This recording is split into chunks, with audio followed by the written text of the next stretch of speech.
नमस्कार। कैसे हैं आप लोग?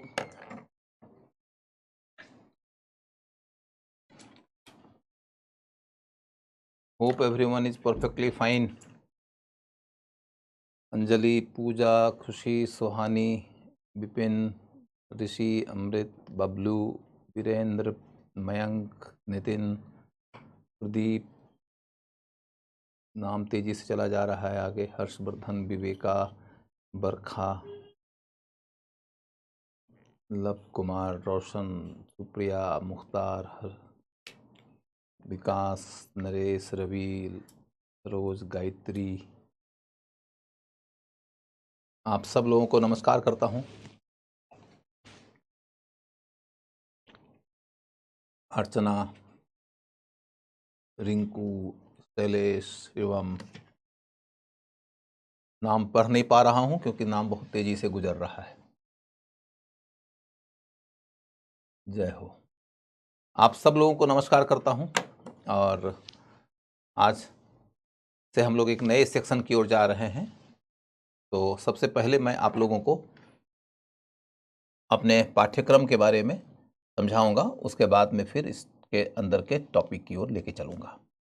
तो सबसे पहला जो आप सब लोगों को नमस्कार, सब लोगों को नमस्कार, गुड आफ्टरनून। और नाम सबका नहीं ले पा रहा हूं तो कोई आपत्ति नहीं होनी चाहिए, क्योंकि सबका नाम ले सकने लायक गति नहीं है आप लोगों की। आपके अभिवादन की गति इतनी तेज है और एक के बाद एक बच्चे आ रहे हैं, चले जा रहे हैं, तो इस वजह से मैं सब लोगों का नाम ले सकने की स्थिति में नहीं हूँ। तो इस वजह से सब लोग सहृदय, सप्रेम मेरा अभिवादन स्वीकार करें और मानकर चलिए कि सारे बच्चे के सर पे मेरा हाथ है और सभी बच्चे मेरे से गले में लगे हुए हैं। तो सभी बेटे, बेटियां, भाई बहन, दोस्त, छात्र छात्राएं सब अपने सगे हैं, इसलिए नाम न लिया तो कोई नाराज़गी की बात नहीं है। सर ये क्लास डेली चलेगी? हाँ बेटा, डेली चलेगी। ये क्लास ख़त्म हो जाएगा, मेडिवल हिस्ट्री तक ख़त्म होने तक चलेगा।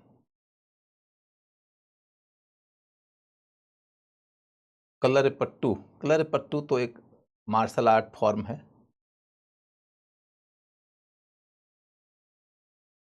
चलिए,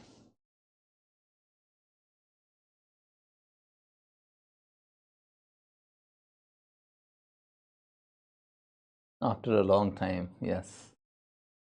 चलो बच्चों, शुरू करते हैं। तो हमारा जो टॉपिक है वह मध्यकाल का है, मध्यकाल का। और मध्यकाल के अंतर्गत हम क्या क्या पढ़ते हैं? एक है पूर्व मध्यकाल। पूर्व मध्यकाल जो कि हम लोगों ने कर रखा है।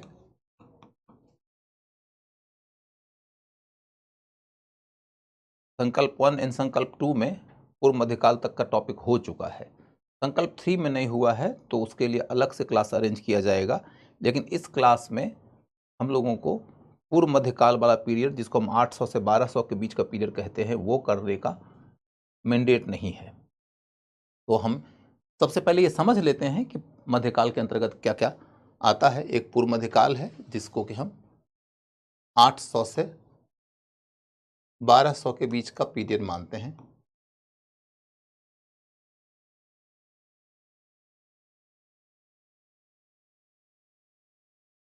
उसके बाद फिर जो अगला पार्ट आता है वो है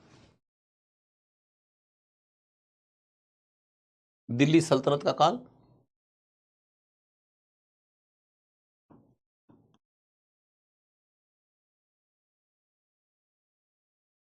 दिल्ली सल्तनत का काल,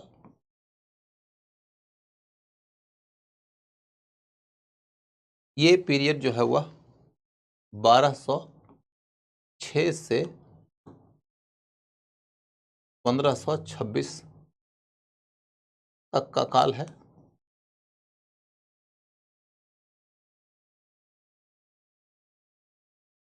इसके बाद फिर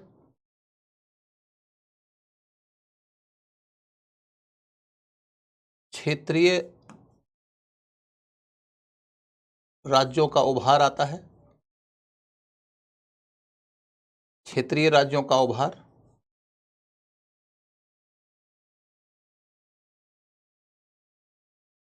क्षेत्रीय राज्यों के उभार के अंतर्गत हम देखते हैं कि जो कुछ प्रमुख राज्य हैं जिनके बीच से क्वेश्चन पूछा जा सकता है वो है, एक तो कश्मीर का राज्य है,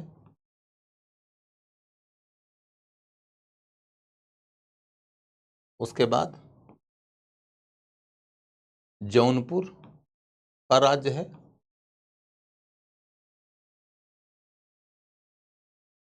उसके बाद बंगाल का एक राज्य है,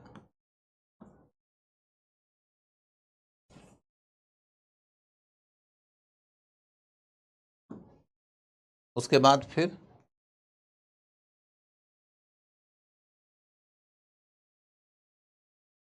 उड़ीसा का राज्य है, उड़ीसा का राज्य है, फिर बहमनी राज्य है, बहमनी राज्य है, और बहमनी राज्य बाद में टूट गया था 5 टुकड़ों में, तो बहमनी राज्य और इसके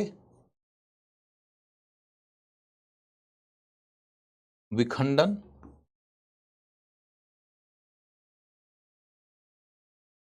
से उपजे छोटे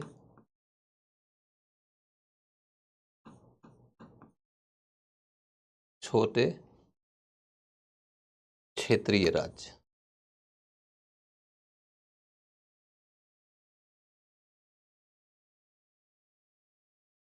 इसके बाद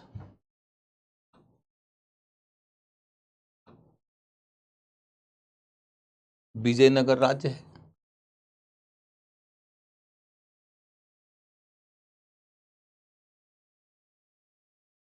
विजयनगर राज्य है,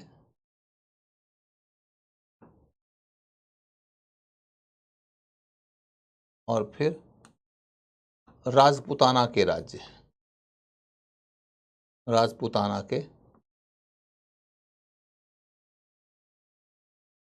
के राज्य,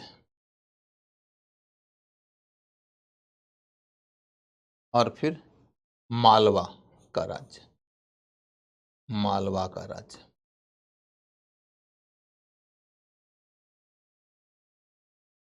मालवा का राज्य। ये क्षेत्रीय राज्यों के अंदर के उदाहरण है। इसके बाद फिर अगला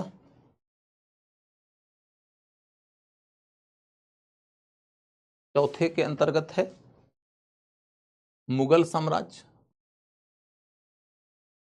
मुगल साम्राज्य,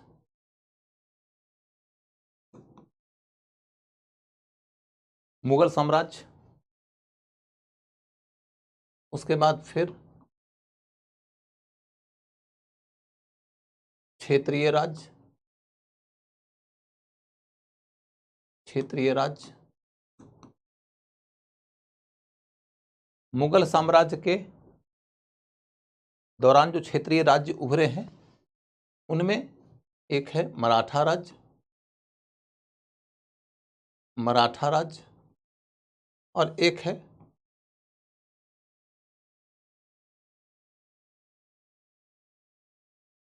असम के क्षेत्र में जो राज्य उभरा है उसको अहोम राज्य बोला जाता है, अहोम राज्य, अहोम राज्य। और फिर समुद्र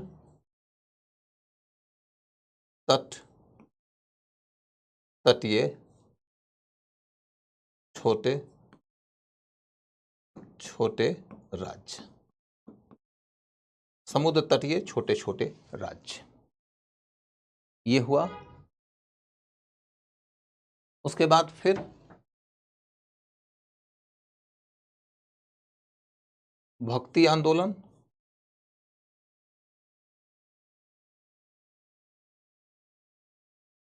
भक्ति आंदोलन और सूफी आंदोलन, भक्ति आंदोलन और सूफी आंदोलन।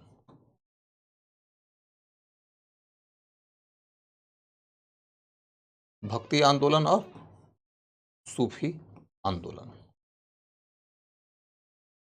कुल मिलाकर देखोगे कि मध्यकाल के अंतर्गत ये हमारे 6 प्रोमिनेंट टॉपिक्स आते हैं और इन्हीं 6 अध्यायों के दायरे में रहते हुए मध्यकाल का अध्ययन होता है।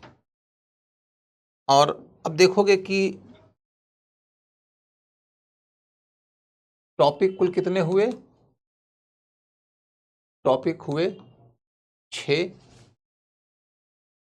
उन 6 के अंदर कई सारे सब टॉपिक्स होंगे, उसकी चर्चा हम लोग करेंगे एक एक टॉपिक के अंतर्गत जाते हुए। और इस टॉपिक का अध्ययन करने से हमें क्वेश्चन कितना मिलेगा? तो पीटी में हमें 5 के लगभग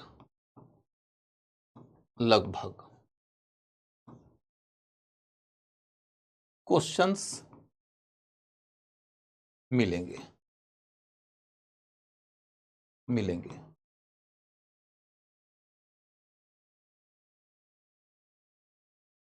फिर देखोगे कि इसके अध्ययन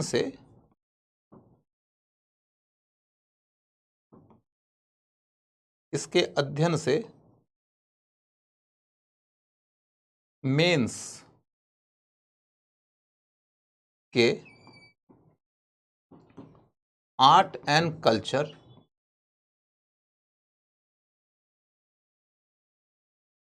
के लिए पृष्ठभूमि तैयार हो जाएगी, पृष्ठभूमि मिलेगी।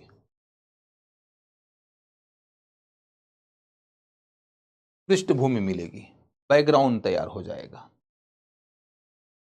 अब आपको ये समझना है कि जब हम इस सेक्शन की पढ़ाई कर रहे होंगे तो मेंस की तरह हम इसमें क्वेश्चन और आंसर राइटिंग के ऊपर काम नहीं कर सकते। उसका वजह यह है कि यह सिलेबस के अकॉर्डिंगली पीटी का सिलेबस है।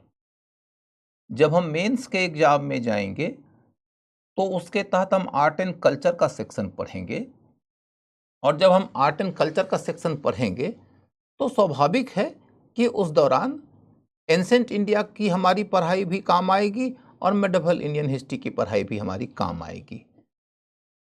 लेकिन ध्यान ये देना है कि इस अध्ययन के दौरान आप हमसे ये उम्मीद नहीं करिएगा कि मैं आपको क्लास के दौरान एंसेंट काल की कोई बात बताऊं या फिर मेडिवल काल की बात में मैं आपको मेंस के पैटर्न का क्वेश्चन आंसर राइटिंग करवाऊं। एकदम क्लियर रहिएगा अपने दिमाग में कि यह क्लास पीटी के लिए है।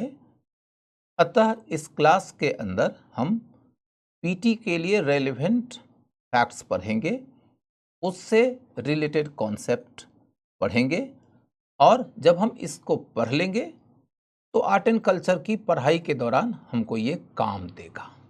ठीक है, तो मैं अपना पोजीशन यदि क्लियर कर चुका तो अब आप लोगों को मैं टॉपिक की ओर ले चला, है ना।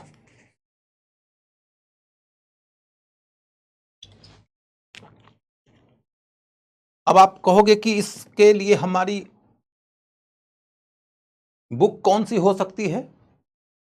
तो बच्चों, आपको एक नोट्स दिया जा रहा है इंस्टीट्यूट की ओर से, जिसको हम उड़ान की श्रृंखला का नोट्स कहते हैं। उड़ान के तहत आप इस नोट्स को भरपूर तरीके से पढ़ना, 3 बार 4 बार पढ़ना, आपका बड़ा सहयोग हो जाएगा उस नोट्स से। इसके अलावे आप एनसीईआरटी की किताब पढ़ो, एनसीईआरटी की बुक पढ़ो। एनसीईआरटी की बुक के अतिरिक्त यदि आप किताब पढ़ सकते हो तो सतीश चंद्रा की किताब पढ़ो। सतीश चंद्रा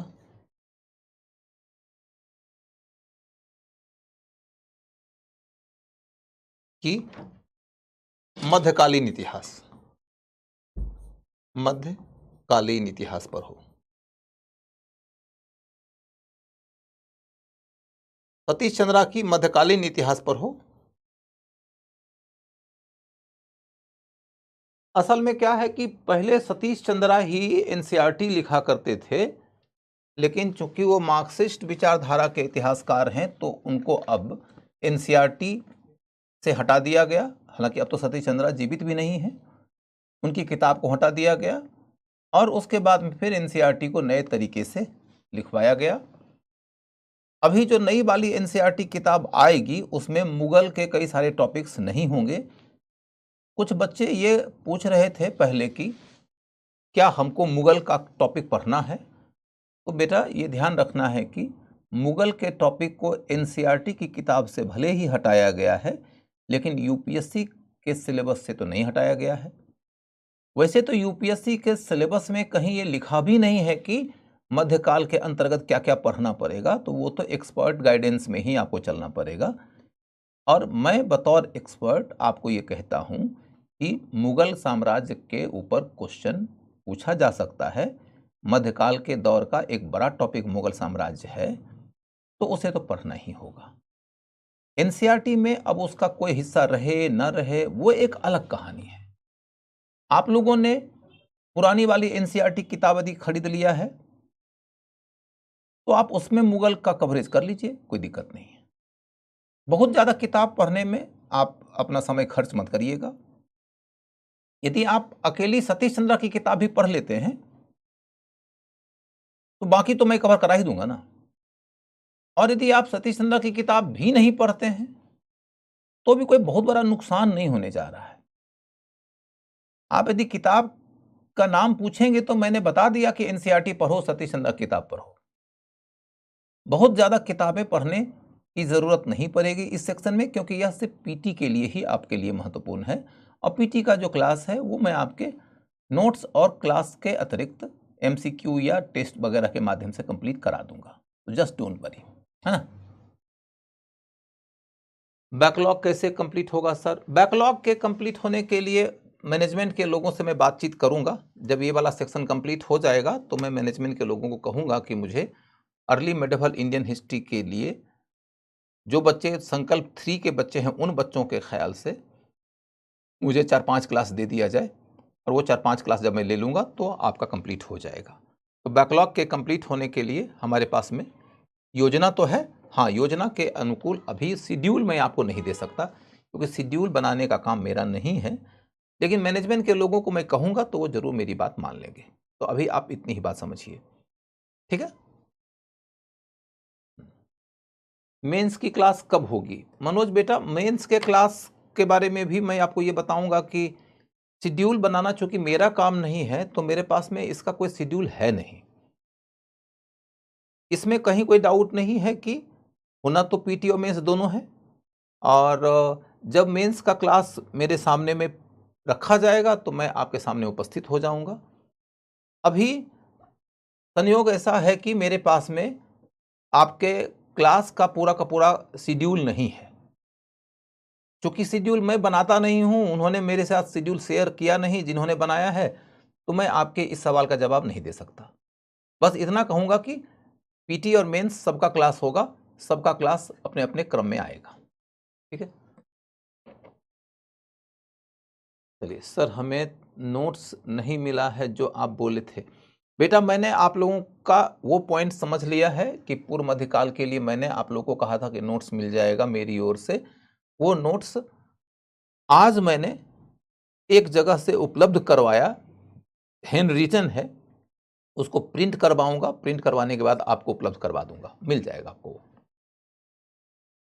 चलिए, अब मैं आप लोगों को टॉपिक की ओर ले जाने की शुरुआत करता हूं। जब टॉपिक की ओर मैं आपको ले जा रहा हूं तो मैंने आपको ये पहले कह रखा है कि ये तो हमने ऑलरेडी पढ़ रखा है। संकल्प 3 को छोड़ दिया जाए तो संकल्प 1 एंड संकल्प 2 के बच्चे इसे पढ़ चुके हैं। संकल्प 3 के बच्चों के लिए जैसा कि मैंने कुछ देर पहले कहा था कि 4-5 क्लास एडिशनल लगवाया जाएगा तो उसके माध्यम से आपका ये कंप्लीट हो जाएगा। ये हमारा हो चुका है तो उधर हम नहीं जाने वाले। यानी कि आज के क्लास की शुरुआत हमारी दिल्ली सल्तनत के अध्याय से होगी। दिल्ली सल्तनत के माध्यम से जो क्लास की शुरुआत होगी उस क्लास की समाप्ति लगभग 15 क्लासेस में हो जाएगी। 15 क्लास में लगभग मैं इसे खत्म करूंगा। मतलब मुझे जो क्लास दिया गया है वो 14 या 15 दिया गया है तो मैं उसके अंदर ही इसे खत्म करूंगा। ठीक है, एक ही दिन में 3 लेक्चर ज़्यादा है। अरे बच्चा मैं क्या कहूँ, तो कुछ बच्चे तो ये भी कह रहे थे कि उनका एक दिन में 4 क्लास भी है। तो एक दिन में 3 क्लास और 4 क्लास है तो इसका शेड्यूल बनाना मेरा काम नहीं है बच्चों, ये मैंने नहीं बनाया है। तो इस तरह की यदि कोई भी आपकी समस्या है तो समस्या को आप मैनेजमेंट के लोगों तक पहुंचाइए। मैनेजमेंट के लोग जो इसका शेड्यूल बनाते हैं वो इसका आपको समाधान दे पाएंगे, या उनके पास में इसके लिए कोई लॉजिक होगा तो वो इसका लॉजिक दे पाएंगे। मैं चूँकि एक गेस्ट टीचर हूँ तो guests are not entitled and not in condition, not in position to say so many things. चलिए, मैं आप सारे बच्चों की बात समझ गया। कोई 3 क्लास की बात बोल रहे हैं, कोई 4 क्लास की बात बोल रहे हैं। बहुत बहुत तो मैं आपकी ये समस्या मैनेजमेंट के लोगों तक पहुंचा दूंगा, और जब मैं मैनेजमेंट के लोगों तक ये समस्या पहुंचा दूंगा तो उसके माध्यम से देखते हैं क्या समाधान आ सकता है। लेकिन अभी अब बच्चों मुझे क्लास की ओर जाने दो, ठीक है। तो फिर अब हम लोग शुरू करते हैं दिल्ली सल्तनत से।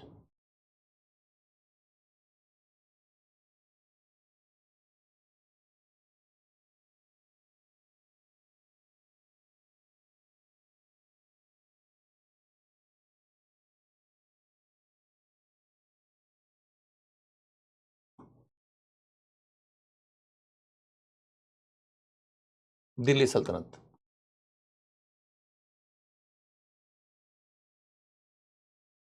कुछ देर तक आपको मेरी बात सिर्फ सुनने की जरूरत पड़ेगी।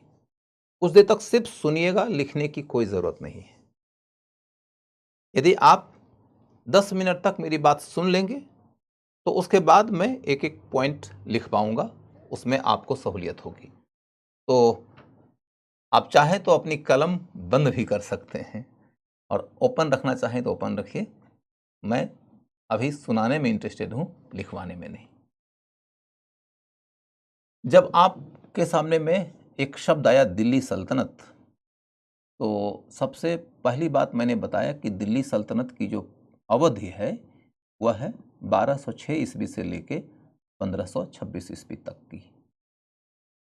इस दिल्ली सल्तनत की जो व्यवस्था है उसका ऐसा ही नाम क्यों पड़ा, इसे दिल्ली सल्तनत क्यों कहते हैं? सल्तनत इसलिए कहते हैं क्योंकि इस दौर के शासक को सुल्तान कहा जाता था। सुल्तान के राज्य का विस्तार और सुल्तान के राज्य की शासन की व्यवस्था, इनको संयुक्त रूप से सल्तनत कहा जाता है। सल्तनत माने सुल्तान के राज्य का विस्तार क्षेत्र और सुल्तान के राज्य की शासन व्यवस्था। तो सल्तनत का मतलब तो समझ गए। और दिल्ली सल्तनत इसलिए क्योंकि दिल्ली इनका कैपिटल था। तो वो सल्तनत जिसका केंद्र दिल्ली में था उसी की पढ़ाई हम करने जा रहे हैं। अब अगला मुद्दा यह है कि दिल्ली के इस सल्तनत के सुल्तान यानी कि शासक कौन थे? तो भारत में यहां से सिलसिलेवार तरीके से मुसलमानों के शासन की शुरुआत होती है। तो ये सुल्तान जो थे वो मुस्लिम थे। वो मुस्लिम लोग जो भारत आए थे मध्य एशिया के रास्ते से, मध्य एशिया के रास्ते से भारत आकर अपनी सत्ता स्थापित किया और सत्ता स्थापित करके उन्होंने दीर्घकाल तक भारत में शासन किया। उनके आगमन के पहले आपको ये जानना चाहिए कि भारत में मुसलमानों का क्या ये पहला आगमन था? तो उत्तर है नहीं। भारत में मुसलमान सबसे पहली बार आए थे 7वीं शताब्दी के दौरान। भारत में मुसलमान सबसे पहली बार कब आए थे? 7वीं शताब्दी के दौरान। उस दौरान वो भारत के पश्चिमी और दक्षिणी समुद्र तटीय प्रदेशों में व्यापारी के तौर पर आए। पश्चिमी और दक्षिणी समुद्र तटीय प्रदेशों में व्यापारी के रूप में आए। किस इलाके में? तो सिंध, गुजरात, महाराष्ट्र, कर्नाटक, तमिलनाडु, केरल विशेष तौर पर, उन क्षेत्रों में वो बतौर व्यापारी आए।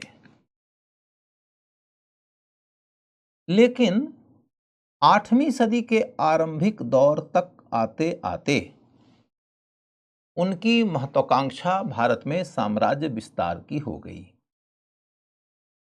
और साम्राज्य विस्तार की उस महत्वाकांक्षा की पूर्ति के लिए उन्होंने सिंध के इलाके पर हमला किया और उसे जीत भी लिया। सिंध को जीतने के बाद उन्होंने अन्य क्षेत्रों में भी हमला शुरू किया, वहां भी साम्राज्य की स्थापना की कोशिश किया, लेकिन उन्हें सिंध के अतिरिक्त और किसी क्षेत्र में कामयाबी नहीं मिली। एक समय के बाद सिंध से भी उनकी सत्ता समाप्त हो गई। तो भारत में मुसलमानों का हमला पहली दफा कब हुआ, कहां हुआ? तो पहली दफा हमला 712 ईस्वी में हुआ, जबकि उन्होंने सिंध को जीतकर अपने अधीन कर लिया। उसके बाद अन्य क्षेत्रों में भी उन्होंने अभियान किया जिसमें वो नाकामयाब हुए, तो उनकी सत्ता सिर्फ सिंध में ही स्थापित हो पाई। आगे चलकर सिंध से भी उनकी सत्ता समाप्त हो गई। ये है भारत पर उन मुसलमानों के हमले की कहानी जो मुसलमान अरबी भाषा बोलते थे। अतः इसे सिंध पर अरब हमला के नाम से जाना जाता है। वो मुसलमान ही थे, लेकिन अरबी भाषा बोलने वाले मुसलमान थे, इसलिए उस हमले को अरब का हमला भी कहा जाता है।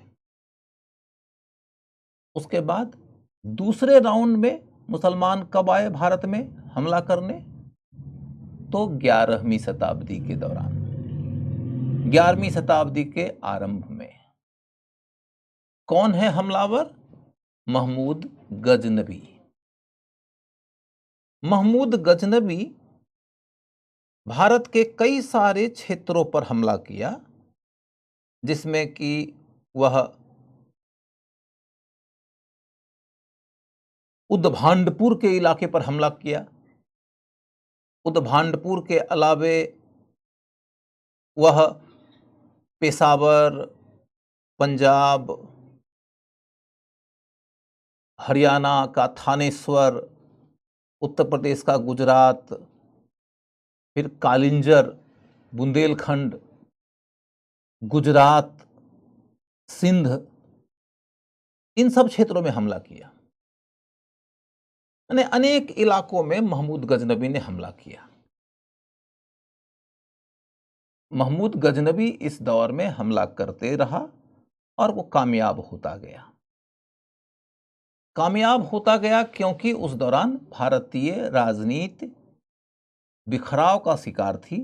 छोटे छोटे क्षेत्रीय राजा अलग अलग क्षेत्रों में शासन करते थे और वो महमूद गजनबी के हमले का सफल मुकाबला नहीं कर सके। महमूद गजनबी जब हमला कर रहा था तो उस दौरान वह जिन बातों पर ज्यादा ध्यान दे रहा था उनमें एक बात थी कि वह ज्यादा से ज्यादा लूटपाट कर रहा था। इसके अलावे उसने कई सारे मंदिर तोड़ा और फिर वह भारत से जब लौटता है तो भारत के सिर्फ और सिर्फ पंजाब के इलाके को ही अपने अधीन रखता है। पंजाब के अलावे किसी और इलाके को उसने अपने राज्य के अधीन नहीं किया। उसके दिमाग में यह बात चल रही थी कि पंजाब के रास्ते हम जब चाहें दोबारा भारत में प्रवेश कर सकते हैं, बाकी इलाके को वह लूटपाट और इस्लाम के मानने वाले लोगों के बीच में अपनी ब्रांडिंग के लिए यूज करता था कि हमने गैर मुसलमानों के इलाके पर हमला किया और हमने उनका पूजा स्थल तोड़ दिया, हमने मंदिर तोड़ दिया, मूर्तियां तोड़ दी, ये देखो मैं कितना बड़ा मुसलमान हूं, मैं मुसलमानों के कितना बड़ा चैंपियन हूं। वो इस तरीके से भारत के ऊपर अपने हमले का उपयोग किया। इस तरह की योजना उसने इसलिए अपनाया था क्योंकि उसके दिमाग में एक महत्वाकांक्षा चल रही थी। वो बेसिकली अफगानिस्तान के इलाके का शासक था और चाहता था कि मध्य एशिया की राजनीति में वह बहुत प्रभावशाली भूमिका में आ जाए। और मध्य एशिया की राजनीति में अपनी प्रभावशाली भूमिका तभी वह हासिल कर सकता था जबकि वह बड़ी सेना का स्वामी हो जाए। और बड़ी सेना के लिए चाहिए बहुत धन। अब अफगानियों के पास में इतना धन कहाँ है कि वो बड़ी सेना को अफोर्ड कर सकते। तो भारत के लूट के माल ने उसे इसमें सक्षम बना दिया। और दूसरी ओर उसको और क्या चाहिए भारत पर हमले से? तो मुसलमानों के जगत में वह अपने नाम की एक ब्रांडिंग कर रहा था कि मैं बहुत बड़ा चैंपियन ऑफ इस्लाम हूं, जो गैर मुसलमानों को सजा देकर आया हूं, उनके पूजा स्थल तोड़ के आया हूं। ये लो मुसलमानों का ब्रांडेड चेहरा। तो इस तरीके से उसने भारत पर हमला किया, लेकिन उसने भारत में साम्राज्य निर्माण नहीं किया पंजाब को छोड़कर। उसके बाद हम क्या देख रहे हैं कि 12वीं शताब्दी में भारत पर हमला शुरू किया मोहम्मद गोरी ने। 12वीं शताब्दी में हमला शुरू किया मोहम्मद गोरी ने। मोहम्मद गोरी ने सबसे पहले कच्छ के इलाके में हमला शुरू किया। कच्छ का इलाका माने गुजरात का इलाका। और गुजरात के इलाके में जब उसने अपना हमला शुरू किया तो अपने पहले अभियान में वह विफल हो गया। बड़ी रोचक बात है कि गुजरात में उसको हराने वाली सेना का नेतृत्व एक महिला ने किया था, रानी नायकी, जो अपने अवयस्क पुत्र के संरक्षिका की भूमिका में थी। और रानी नायकी ने उसे पराजित कर दिया। इसलिए मोहम्मद गोरी लौट गया गोर प्रदेश माने अफगानिस्तान के इलाके में। और फिर वह पंजाब के रास्ते भारत आया। पंजाब के रास्ते जब वो भारत आया तो सबसे पहली बात तो पंजाब का एक इलाका उसने छीन लिया महमूद गजनबी के वंशजों से। महमूद गजनबी के वंशज एकदम कमजोर हो चुके थे, उनके हाथ से पंजाब का वो इलाका छीनने में उसे दिक्कत नहीं आई। और जब वह पंजाब के रास्ते आगे बढ़ रहा था तो उसकी पहली लड़ाई भारत में किसी मजबूत राजा से यदि हुई तो वह राजा था पृथ्वीराज चौहान।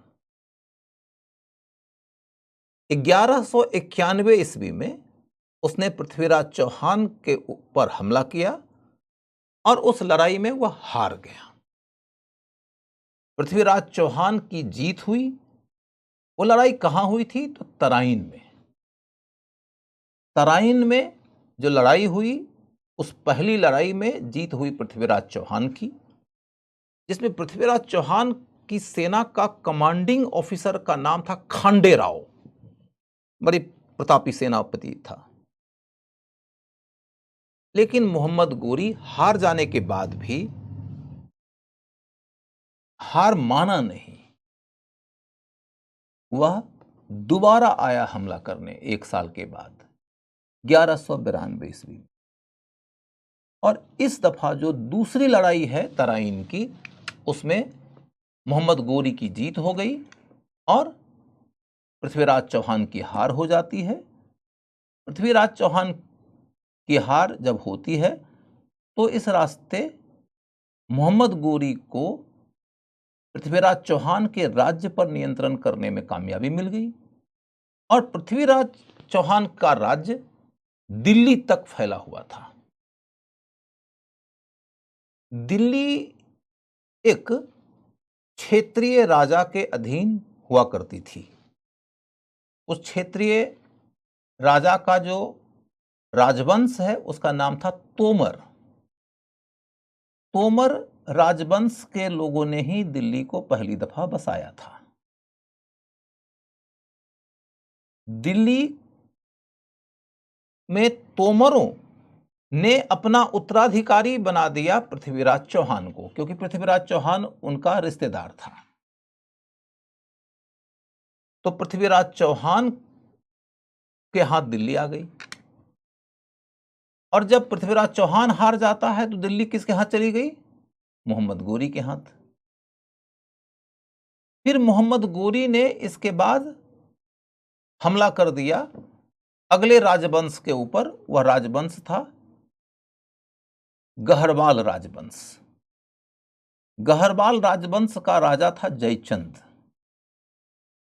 फिर उसने जयचंद को जब हरा दिया तो जयचंद को हराते ही उसको उत्तर प्रदेश के एक बड़े इलाके तक नियंत्रण प्राप्त हो गया। यानी पंजाब से उत्तर प्रदेश तक का अधिकांश इलाका किसके अधीन आ गया? मोहम्मद गोरी के अधीन आ गया। अब देखोगे कि मोहम्मद गोरी के अधीन ही जो सेना आई थी, उसी सेना की एक छोटी सी टुकड़ी अलग हो गई और वह टुकड़ी चली गई बिहार और बंगाल के क्षेत्र में हमला करने। उस सैनिक टुकड़ी को बिहार और बंगाल पर हमले के लिए मोहम्मद गोरी ने नहीं भेजा था। किसी कारण से वह सैनिक टुकड़ी गोरी की सेना से अलग हो गई, जिसका नेतृत्व कर रहा था बख्तियार खिलजी नाम का एक व्यक्ति।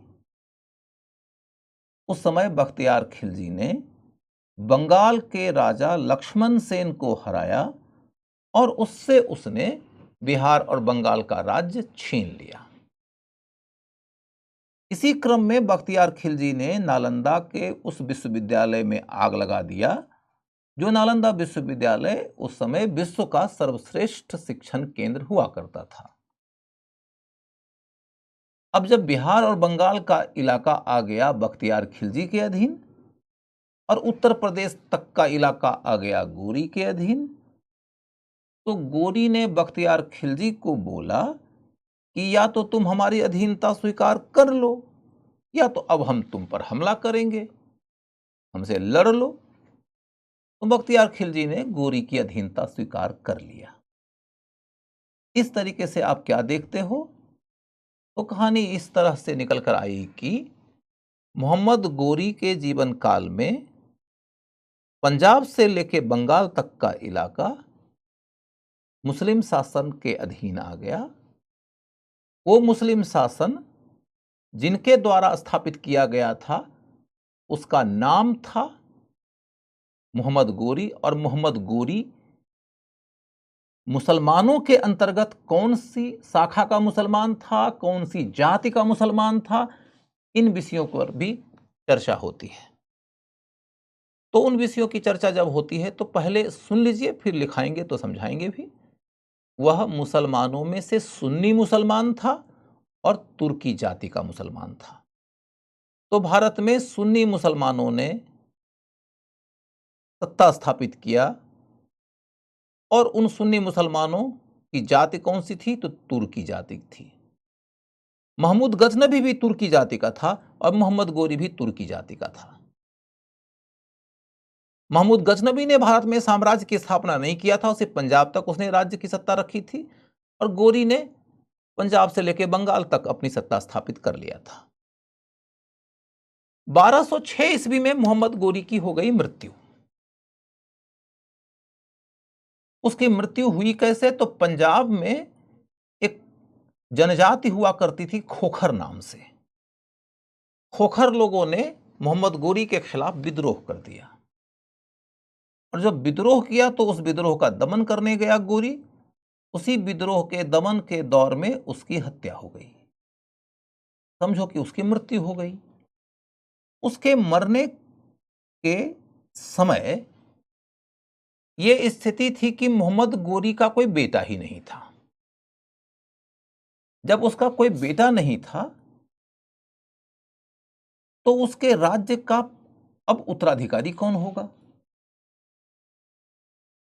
तो उसके राज्य के कुल 3 उत्तराधिकारी हुए। वो 3 उत्तराधिकारी कौन थे? तो उसके 3 सिपहसालार माने 3 सेना नायक। वो तीनों सेना नायक कौन थे? तो उसके 3 गुलाम, और वो गुलाम उसके दामाद भी थे।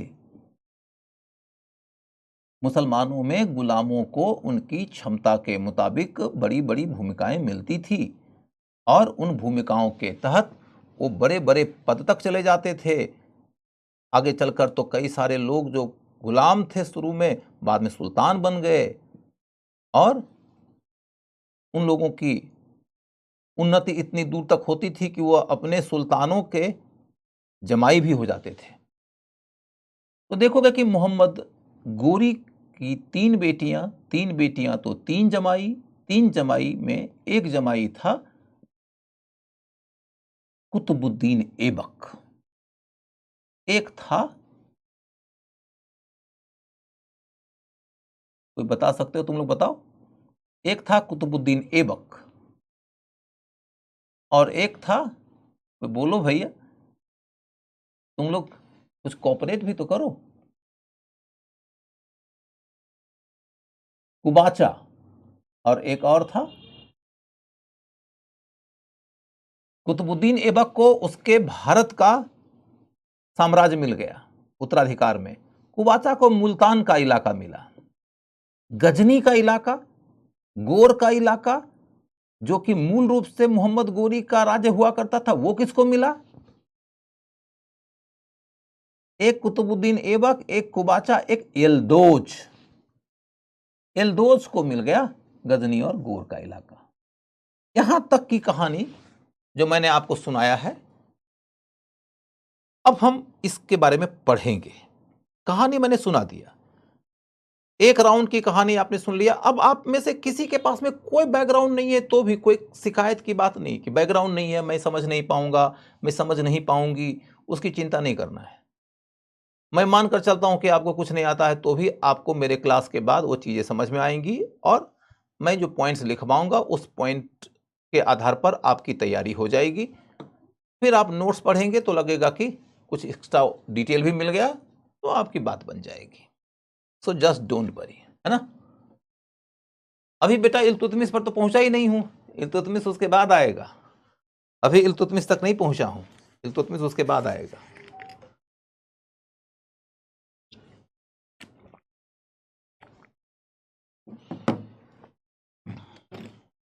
तो अब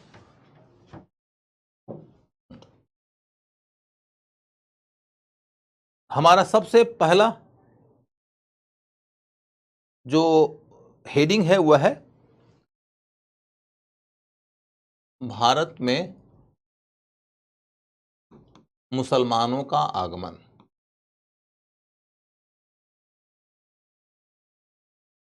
मुसलमानों का आगमन, भारत में मुसलमानों का आगमन, हेडिंग दे देना। उसके बाद इसके अंतर्गत लिखो ए 7वीं सदी में पहली बार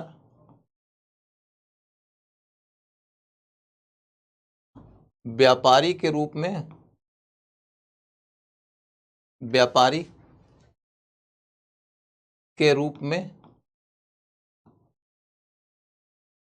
अरब मुस्लिम आए।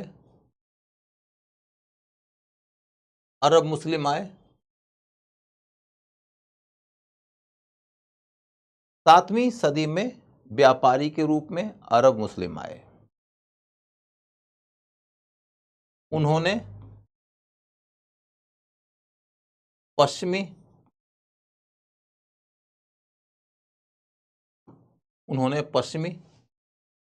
तट और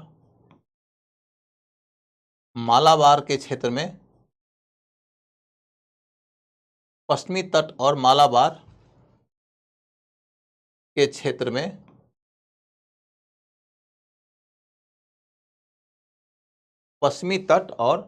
मालाबार के क्षेत्र में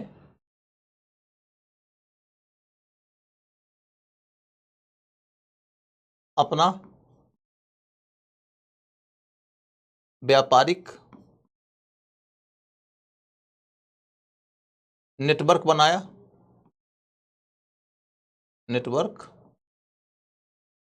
बनाया।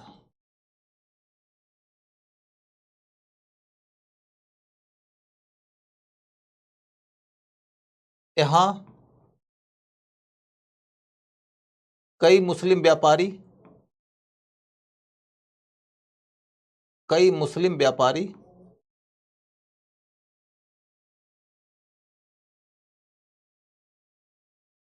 बसने भी लगे।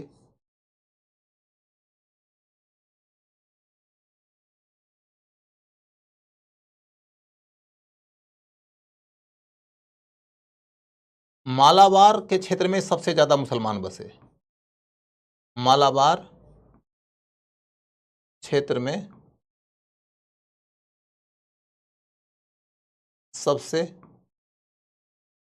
ज्यादा मुस्लिम बसे।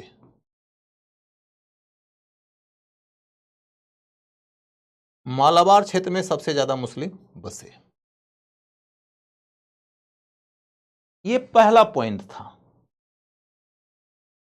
इस पॉइंट को लेकर हमारी चर्चा इसके अतिरिक्त नहीं होगी। इसके अतिरिक्त किसी भी और चर्चा की जरूरत नहीं है। कोई भी और फैक्ट आपको नहीं पढ़ना है।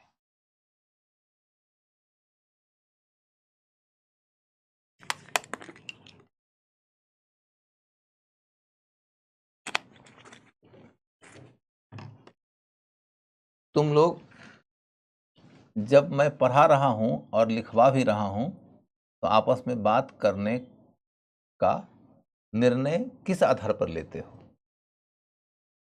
जब मैं लिख भी रहा हूं तो ये उम्मीद करता हूं कि तुम लिखोगे, लेकिन तुम इसके बीच में भी आपस में लगे रहते हो।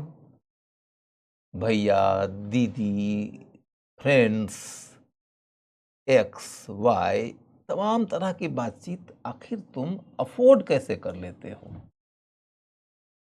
जब मैं पढ़ा रहा हूं और लिखा रहा हूं उस बीच में तुम्हारी बातचीत 3 बातों का संकेत करती है। नंबर 1 कि तुम नॉन सीरियस एटीट्यूड का परिचय दे रहे हो। दूसरी बात ये, तुम अपने शिक्षक का सम्मान नहीं कर रहे हो। और तीसरी बात ये कि यदि ये पद्धति चलती रही तो यूपीएससी तो बहुत दूर की बात है, एसएससी में भी सिलेक्शन के लाले पड़ जाएंगे मेरे लालों। समझ गए? तो आपको ये ध्यान रखना है कि ऑनलाइन में टीचर के तुम्हारे सामने न होने की सीमा का लाभ न उठाओ। सेल्फ मोटिवेटेड होके, सेल्फ इम्पोज्ड डिसिप्लिन के रास्ते पढ़ाई करो।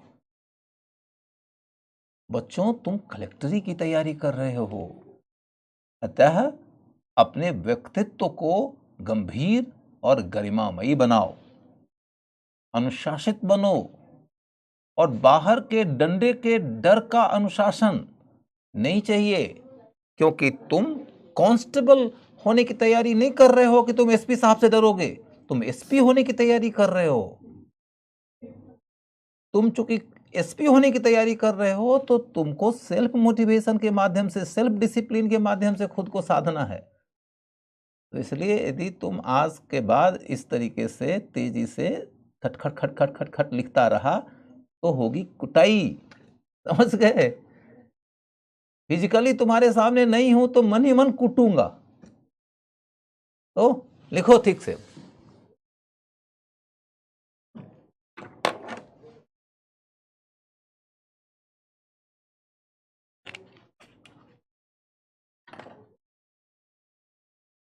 तो भारत में मुसलमानों के आगमन के तहत सबसे पहली बात हो गई कि 7वीं सदी में पहली बार व्यापारिक रूप में आए थे। पश्चिमी तट मालाबार के क्षेत्र में उन्होंने व्यापार का नेटवर्क बनाया, कई जगहों पर वो बस भी गए। सब ज्यादा कहां बसे? तो मालाबार के इलाके में। अब दूसरा मुद्दा कि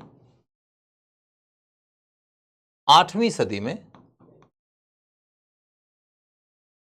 में वो आक्रामक हो गए, आक्रामक हो गए। 8वीं सदी में वो आक्रामक हो गए। तो इनकी आक्रामकता की ओर हम चलकर आगे देखते हैं। इस दौरान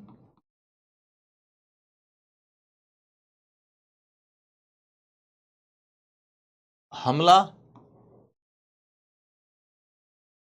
कहां हुआ?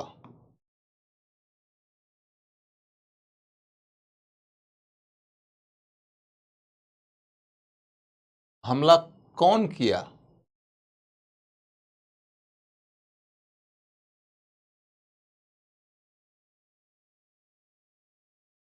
और क्या परिणाम निकला? क्या परिणाम निकला?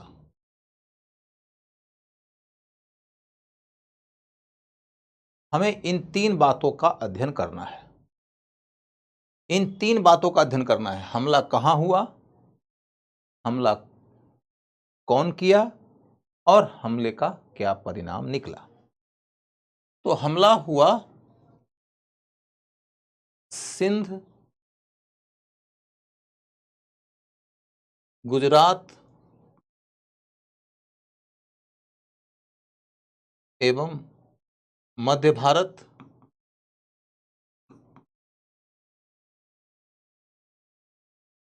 और पंजाब के क्षेत्र में।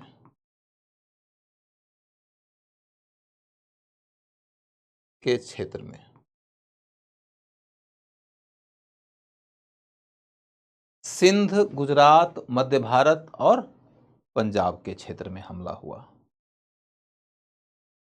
सिंध, गुजरात, मध्य भारत और पंजाब के क्षेत्र में हमला हुआ। कौन हमला किया? तो हमला करने में एक तो मुसलमानों का जो सर्वोच्च नेता हुआ करता था उसे खलीफा कहते थे, उमैयद वंश के खलीफा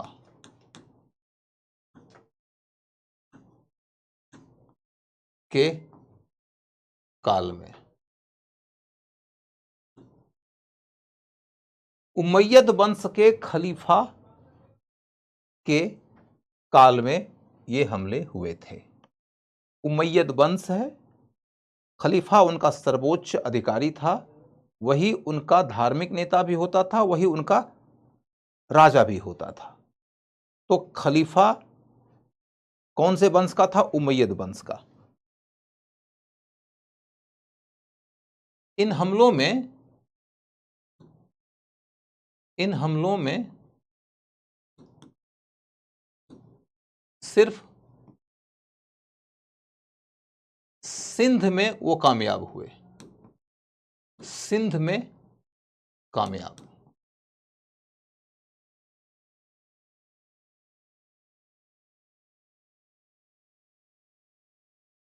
क्योंकि वो कामयाब सिर्फ सिंध के इलाके में हुए, तो सिर्फ सिंध के इलाके में हमला करने वाले मुस्लिम लीडर का नाम जानना जरूरी है, बाकी इलाकों में मुस्लिम लीडरों का नाम पढ़ना एकदम जरूरी नहीं है।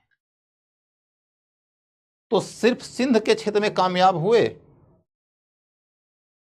बाकी क्षेत्रों में नाकामयाब हुए। तो सिंध में हमलावर कौन था? सिंध अभियान,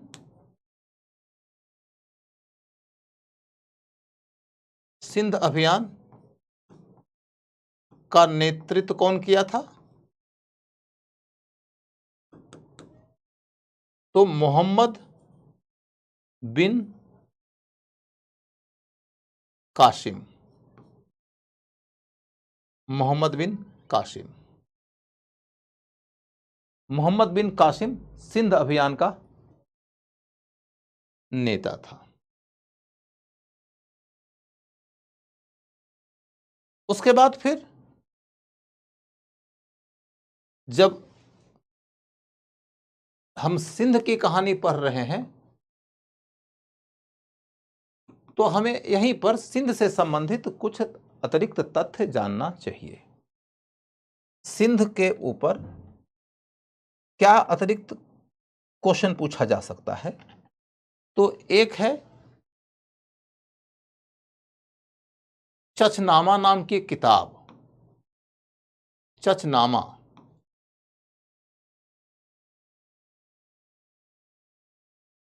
क्वेश्चन क्या आएगा? तो चचनामा से हमें कहां के इतिहास की जानकारी मिलती है? तो चचनामा से हमें सिंध के इतिहास की जानकारी मिलती है, सिंध के इतिहास की जानकारी।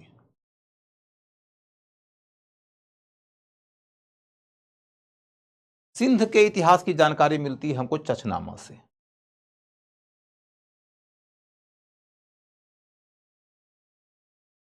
चचनामा क्या है? चच नाम का एक राजा था, उसी को केंद्र में रखकर उसके बारे में विस्तार से बातें बताई गई है, जिससे कि हमको सिंध के बारे में जानकारी मिलती है। इसी चच का बेटा था दाहिर, चच का बेटा था दाहिर, दाहिर जिसके समय में कासिम का हमला हुआ,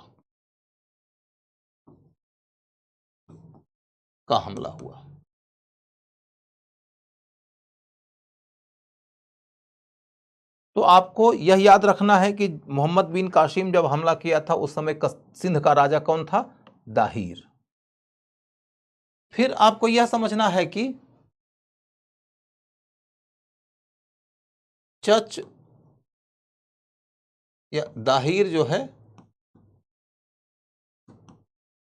ब्राह्मण थे,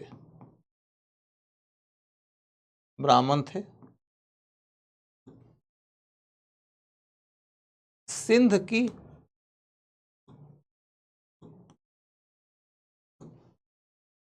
बौद्ध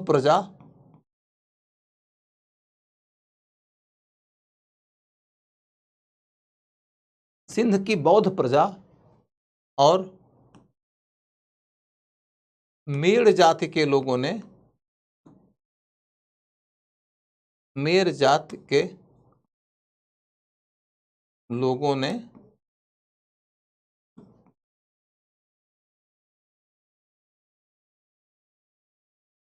इनके साथ असहयोग किया,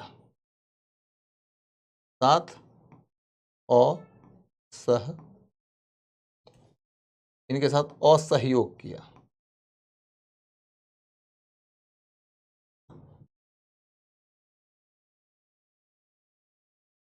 मुखबिरी भी किया, माने दुश्मन को इनके बारे में गुप्त सूचनाएं भी दे दी। आप कहिएगा कि ये गुप्त ज्ञान क्यों दे रहे हैं? असल कहानी क्या है कि यहीं से ये क्वेश्चन आता है कि चच कौन थे। यदि मैं कह दूं कि चच ब्राह्मण थे, तो चच ब्राह्मण थे, ये कौन सी बड़ी बात है, ब्राह्मण थे तो थे। तो असल कहानी है कि हिस्ट्री में एक बड़ा डिस्प्यूटेड टॉपिक माना जाता है इसे, कि चच नाम का एक ब्राह्मण ने मेर जाति के लोगों से सत्ता छीन लिया था। मेर जाति गैर ब्राह्मणिक जाति थी, शूद्र पृष्ठभूमि के माने जाते थे और धर्म के स्तर पर वो बौद्ध धर्म को मानते थे। उनके समाज में जो दूसरी सामाजिक सांस्कृतिक धारा थी वो ब्राह्मणवाद की थी। तो ब्राह्मणवाद का ही प्रतिनिधि है चच, जिसने सत्ता वहां हासिल कर लिया। इस वजह से चच मेड़ों के बीच में, बौद्धों के बीच में अलोकप्रिय था और इस वजह से जब मोहम्मद बिन कासिम का हमला हुआ तो उसको अपने समाज का सहयोग कम मिला। कुछ लोगों ने तो मुखबिरी भी किया उसके खिलाफ। ये बात उसकी हार के लिए जिम्मेदार बन गई। ठीक है, अब इसके अतिरिक्त आपको दाहिर के बारे में कुछ पढ़ना जरूरी नहीं है, क्योंकि इन सब विषयों में डिटेल में जाना एकदम जरूरी नहीं है। यहां पर एक छोटा सा फैक्ट और जरूरी है जिससे कि क्वेश्चन पूछा जा सकता है। जैसे एक है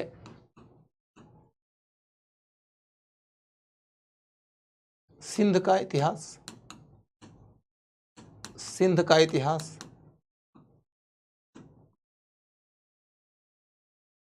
कश्मीर का इतिहास,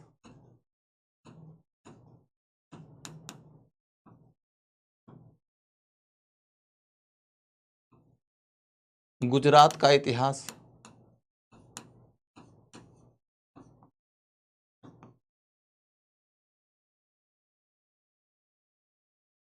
महाराष्ट्र का इतिहास,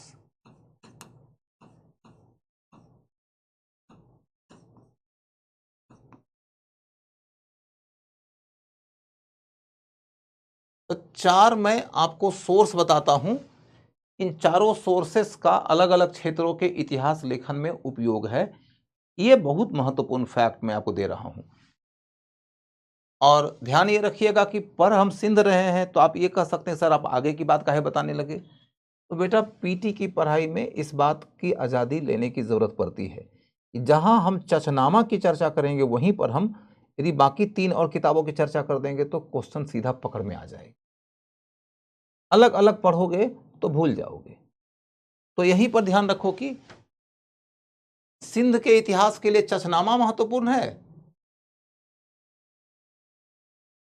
तो कश्मीर के इतिहास के लिए राजतरंगिणी, राजतरंगिणी, और गुजरात के इतिहास के लिए लेखा पद्धति, लेखा पद्धति, और महाराष्ट्र के इतिहास के लिए बखर, बखर। ये चारों फैक्ट आपको हर हाल में याद रखना है, किसी भी साल क्वेश्चन में आ सकता है।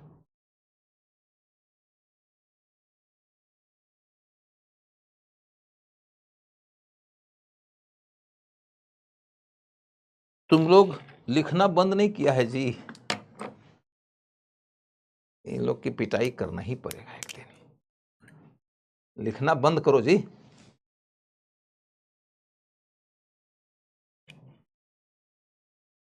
हाँ, नंबर शेयर किए जा रहे हैं।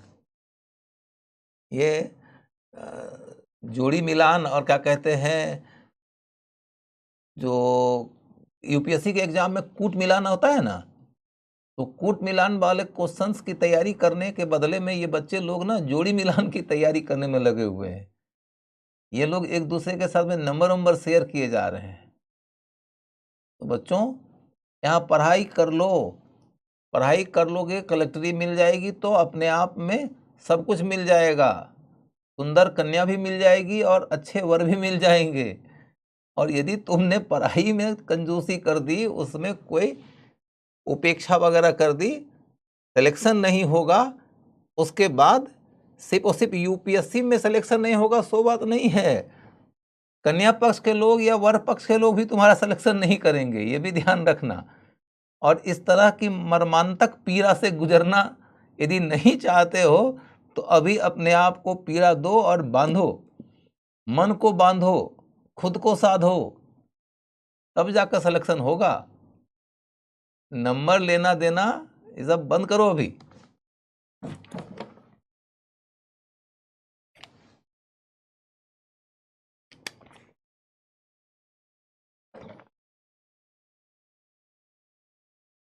तो अब हम देखें कि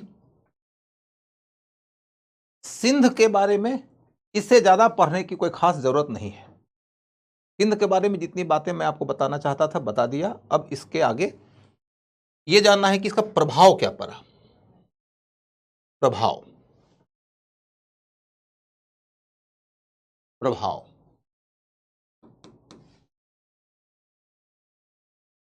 तो पहला है कि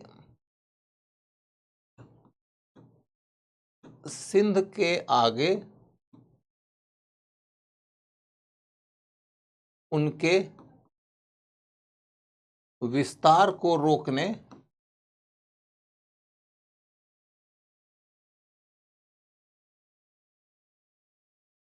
वाले लोगों में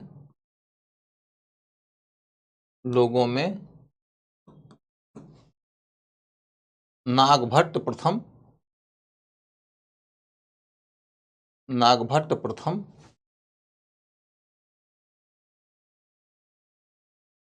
और बप्पा रावल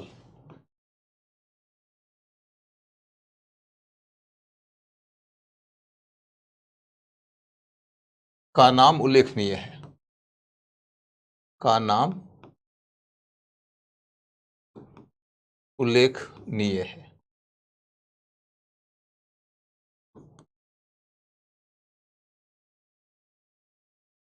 यानी कि बात यह है कि जब सिंध के बाहर के इलाकों में हमला होने लगा तो कोई ना कोई प्रतिरोध तो किया होगा कि जिसके कारण वो सिंध के बाहर हमले करने में कामयाब नहीं रहा।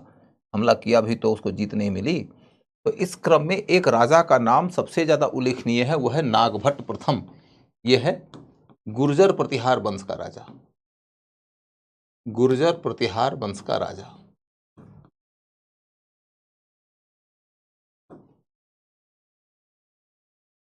और बप्पा रावल एक बेलौर वाला पराक्रमी सेना नायक का नाम है। तो बप्पा रावल का नाम इसलिए भी आजकल चर्चा में है क्योंकि एक गीतकार संगीतकार हैं, मनोज मुंतजिर नाम है उनका। उन्होंने बप्पा रावल के बारे में कुछ कहानी कह दी। उसके बाद में एक डिबेट हो गया, फिर अखबारों में बप्पा रावल के बारे में चर्चा हो गई। तो बप्पा रावल के बारे में जो चर्चा हुई उसके नाते बप्पा रावल का नाम आज के डेट में चर्चित हो गया है। लेकिन फिर भी मैं उम्मीद करता हूं कि यूपीएससी वाले सीधा सीधी बप्पा रावल के ऊपर क्वेश्चन पूछने के बजाय नागभट्ट प्रथम पे क्वेश्चन पूछ देंगे। और क्वेश्चन ये पूछेंगे कि नागभट्ट प्रथम कौन से वंश का था, या क्वेश्चन ये पूछ देंगे कि इनमें से कौन है जिनका कि नाम आता है अरबों के हमले को रोकने वाले राजाओं में, या जिन्हें कि अरबों को आगे बढ़ने से रोकने का क्रेडिट दिया जाता है। और इसी वजह से प्रतिहार वंश के राजा का टाइटल जो प्रतिहार है ना, प्रतिहार का मतलब होता है रक्षक, द्वारपाल। तो इन्होंने अरबों के हमले के विरुद्ध द्वारपाल का काम किया। अरबों के हमले के विरुद्ध द्वारपाल का काम किया और इस तरीके से ये पूछने योग्य हो गए। दूसरा मुद्दा जो इंपॉर्टेंट है वो ये कि अरब क्या लाए। अरब जब भारत में आए, सत्ता स्थापित किए, तो वो अपनी ओर से भारत में क्या लाए। तो तीन चीजें उल्लेखनीय है। एक है सूफीवाद से प्रथम परिचय,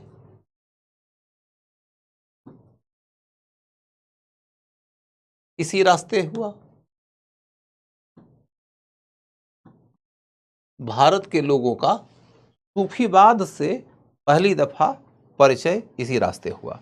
अब आप कहिएगा कि सूफीवाद क्या है? सूफीवाद का डिटेल बाद में पढ़ाऊंगा। तत्काल बस एक लाइन में कि मुसलमानों के बीच में संतों का एक ग्रुप है, मुसलमानों के बीच में एक तरीके से प्रेम मार्गी विचारकों का, प्रेम मार्गी साधु संतों का एक ग्रुप है। उसकी चर्चा विस्तार से बाद में। तो भारत का सूफीवाद से पहला परिचय किस रास्ते हुआ? तो अरब के द्वारा सिंध के ऊपर होने वाले विजय और शासन के क्रम में।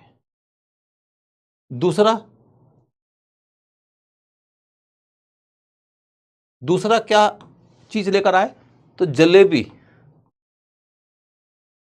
जलेबी भारत की राष्ट्रीय मिठाई है जलेबी।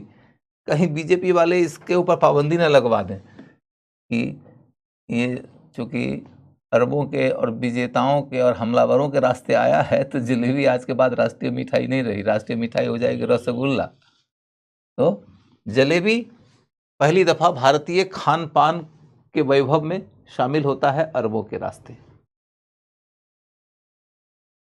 उसके बाद फिर तीसरी चीज है वस्त्र में कुर्ता पैजामा। कुर्ता पैजामा आप यदि प्राचीन काल के लोगों के वस्त्र की शैली पर ध्यान दोगे तो कुर्ता वगैरह नहीं पहनते थे वो लोग। कुर्ता जो सलवार वगैरह पहनते हैं ना अरबी लोग, आज भी लोग पहनते हैं उस तरह का कपड़ा। तो वो जो कपड़ा पहनने का तरीका है वो पहली दफा यहीं आया है, यहीं से आया। तब अगला मुद्दा है कि अरब ने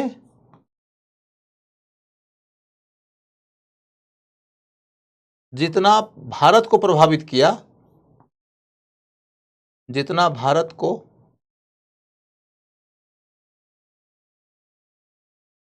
प्रभावित किया,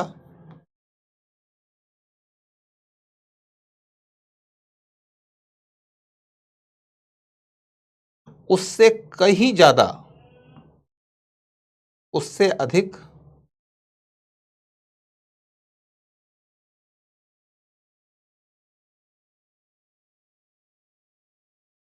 वो भारत से प्रभावित हुए, वो भारत से प्रभावित हुए।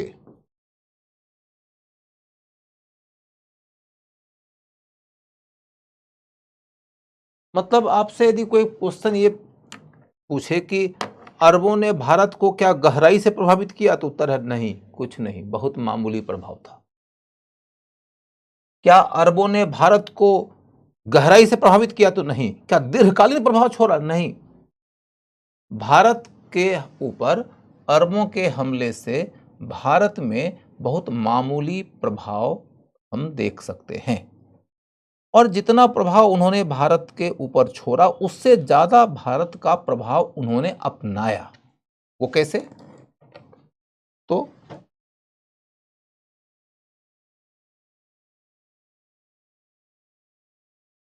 अरब लोग भारत की कई पुस्तकें लेकर, अरब लोग भारतीय पुस्तकें ले गए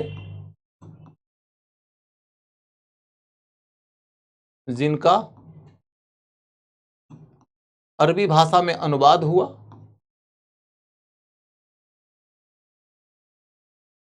भाषा में अनुवाद हुआ।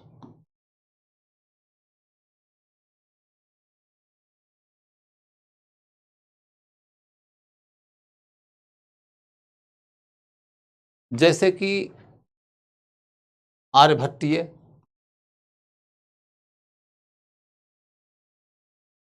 खंडखाद्य,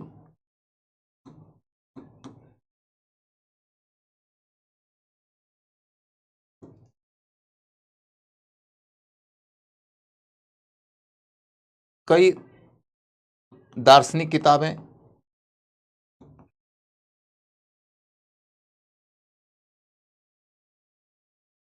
आदि। तो आपको नाम नहीं पूछा जाएगा।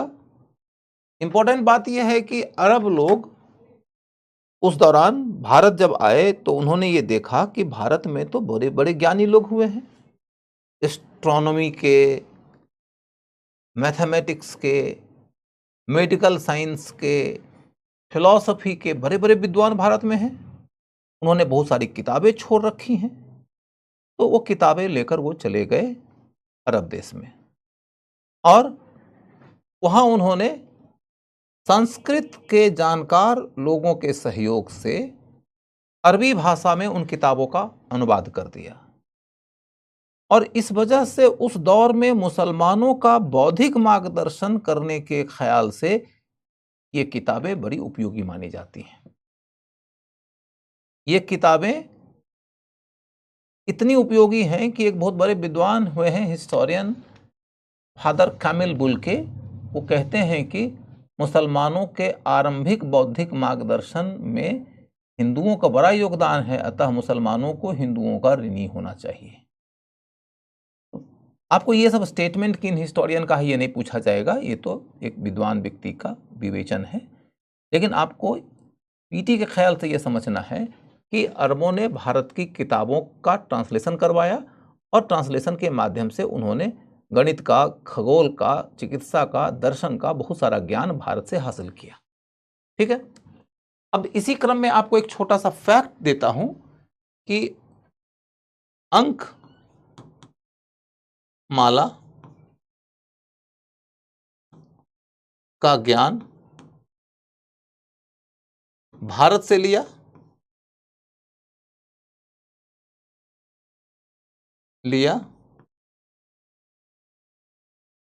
इसलिए उसको वो हिंदसा कहते थे। हिंदसा। क्वेश्चन पूछा जाएगा कि हिंदसा का मीनिंग क्या है, जैसे दे दे यवन प्रिया का मीनिंग क्या है, तो यवन प्रिया क्या है? मिर्च। आपसे क्वेश्चन दे दे तंतुबाई का मीनिंग क्या है, क्या है? जुलाहा। ऐसे ऐसे शब्द दे देते हैं कई दफा। वैसे ही दे देगा हिंदसा का मीनिंग क्या है। आप लोगों ने यदि YouTube वाला डिस्कशन कल का सुना होगा तो देखोगे कि मैंने 2-3 क्वेश्चन ऐसा डिस्कस किया है। मैंने क्या डिस्कस किया है, यूपीएससी का पूछा गया क्वेश्चन जो डिस्कस किया है कि भाई बेसर क्या है, स्थापत्य की एक शैली। ये नागर द्रविड़ बेसर क्या है, तो 3 भाषाएं हैं कि 3 दर्शन है, 3 क्षेत्र है कि 3 स्थापत्य की शैलियां हैं। इस तरह के क्वेश्चन आ जाते हैं। वैसे ही में पूछ दिया जाएगा हिंदसा क्या है, तो अंकमाला का ज्ञान है यह। अरबों ने भारत से लिया इसलिए उसका नाम रख दिया हिंदसा, और बाद में अरबों के माध्यम से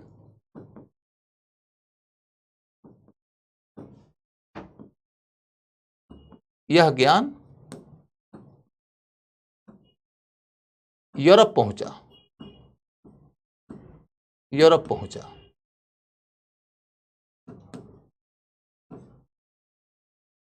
अंकमाला का वह ज्ञान अरब के रास्ते से यूरोप पहुंचा, तो यूरोप वाले लोगों ने जिससे लिया था उसके प्रति अपनी श्रद्धा व्यक्त किया और उसका नाम रखा अरेबिक।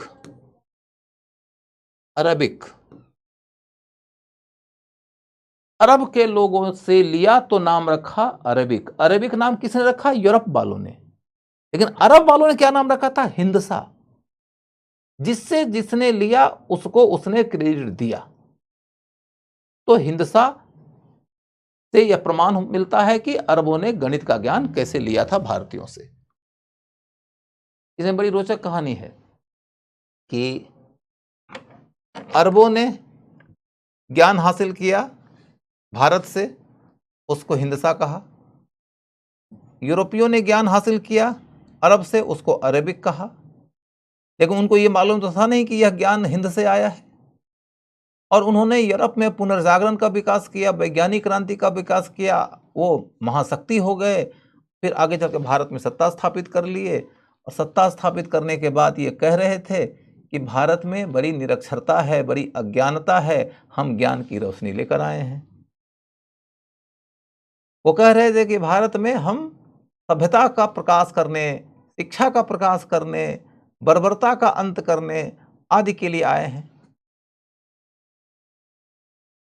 जो ज्ञान की रोशनी का मूल स्रोत था, उसी को ये अज्ञानी कह रहे थे।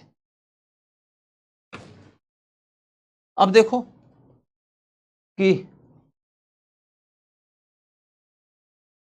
सिंध के ऊपर अरब हमले से संबंधित जितनी चर्चा हो सकती थी उतनी चर्चा मैंने कंप्लीट कर दिया। ये मामला जब कंप्लीट हुआ तब हम लोग चल के देखते हैं किधर हैं। महमूद गजनवी की ओर। महमूद गजनवी के बारे में बहुत विस्तार से यहाँ पर नहीं पढ़ेंगे। उसका वजह यह है कि आप लोगों को जब मैंने पूर्व मध्यकाल पढ़ाया था तो महमूद गजनवी के प्रभाव, महमूद गजनवी के हमले के बारे में पढ़ा दिया था। महमूद गजनवी के हमले के बारे में मैंने पढ़ा दिया था, इसीलिए मैं यहाँ पर विस्तार से नहीं पढ़ाऊंगा। तो आपको सिर्फ इतना समझना है कि महमूद गजनवी का हमला का काल क्या है, क्षेत्र क्या है,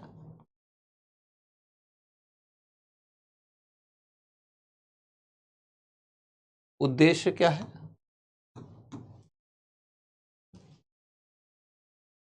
परिणाम क्या है, सोमनाथ का विवाद क्या था,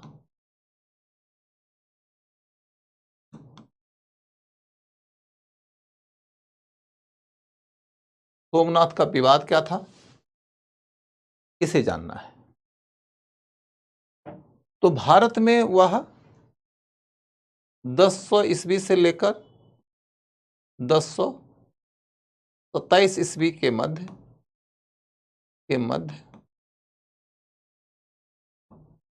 17 बार हमला किया था।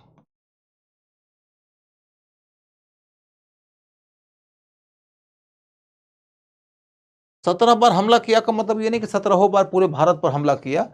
वो एक बार हमला करता है, एक इलाका जीतता है, फिर कभी दूसरा इलाका जीता, फिर तीसरा इलाका जीता, कभी जीते हुए इलाके को ही दोबारा जीता है। तो इस तरीके से वो आपको डिटेल नहीं पढ़ना है। 16, 17 ये सब विवाद का मामला है।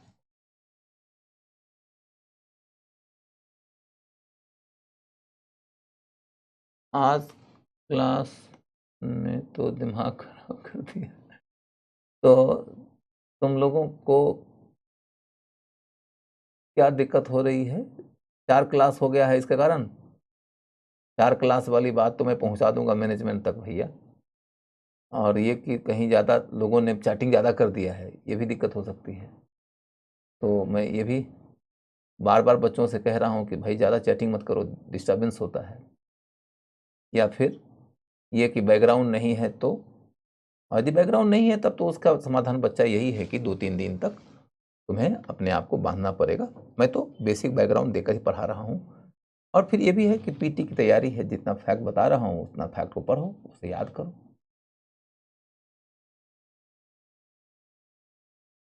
मैं डबल हिस्ट्री कब से चलने लगी? आज ही से चल रही है शिवांशी जी, आज ही से चल रही है। पूजा बिटिया तुम बताओ तुम्हारा मामला क्या है?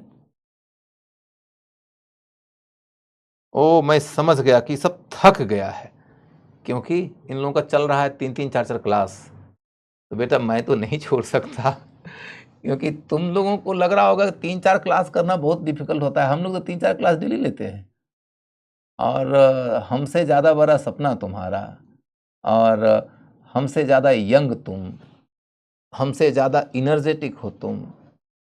तो ऐसी स्थिति में तुम सोचो कि जब तुम्हारा मास्टर पढ़ा रहा है, अभी मैं तो खड़ा होकर पढ़ा रहा हूँ, और मेरे पास तो 1 मिनट का भी इधर का उधर करने का मौका नहीं होता है। मैं तो तुम सब लोगों के सामने एक तरीके से परीक्षा दे रहा होता हूँ। तुम तो हमारे आंखों के सामने में नहीं हो तो इधर की उधर भी कर लोगे, तुम लेट भी जाओगे, तुम चाहो तो कुछ आंखों पे पानी का छींटा भी मार लोगे, सब कुछ कर सकते हो। चेरिश करने के लिए, थोड़ा सा रिक्रिएशन करने के लिए कुछ कर सकते हो। तुम चाहो तो बीचों कुछ खा भी सकते हो, पानी भी पी सकते हो। लेकिन हमारे पास में पानी पीने के सिवा और कुछ ज़्यादा स्पेस नहीं होता है। तो मैं यदि लगा हुआ हूं तो मुझे देखकर कम से कम तुम लग तो सकते ही हो।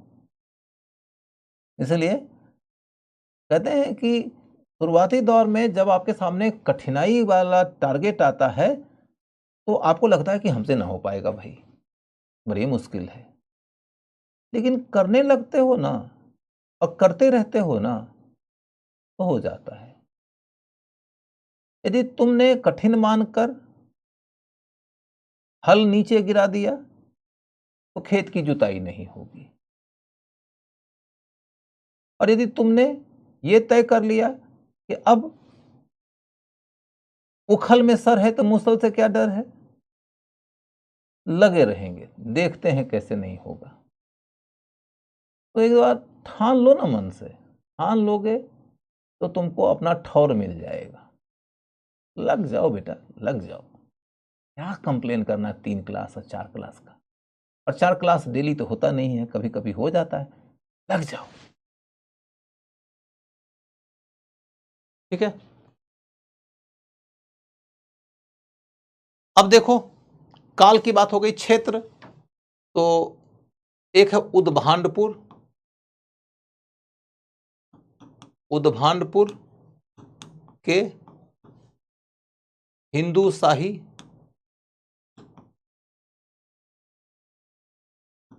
राजाओं के विरुद्ध अभियान किया।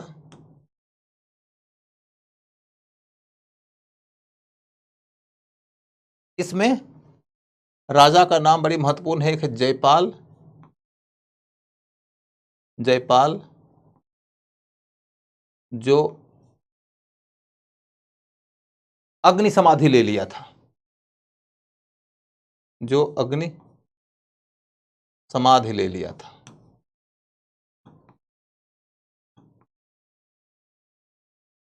मतलब महमूद गजनबी ने उस पर हमला किया, वो गजनबी का मुकाबला नहीं कर पाया, हार गया। तो इसी वजह से वह अपमानित महसूस किया और उसने अपने आप को जला लिया, अग्नि समाधि ले लिया। इसलिए इस राजा का नाम पूछा जा सकता है। दूसरी बात क्या है कि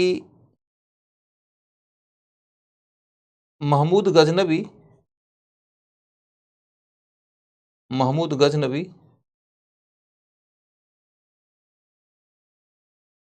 के हमले के विरुद्ध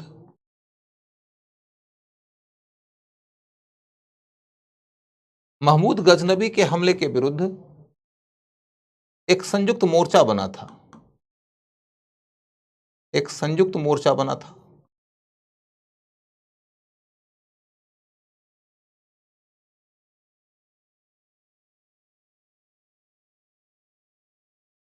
महमूद गजनबी के हमले के विरुद्ध एक संयुक्त मोर्चा बना था।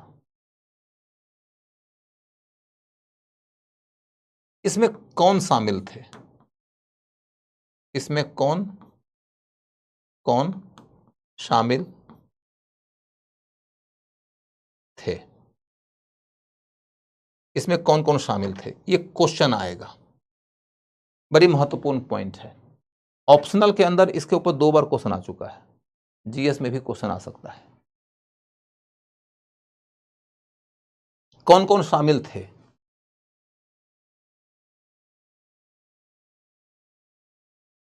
कश्मीर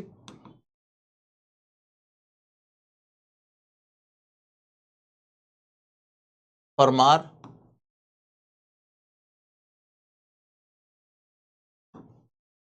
बंगाल,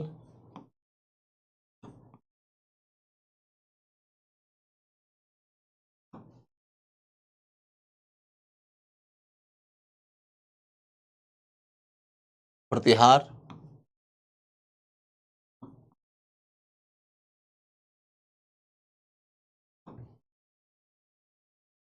चंदेल,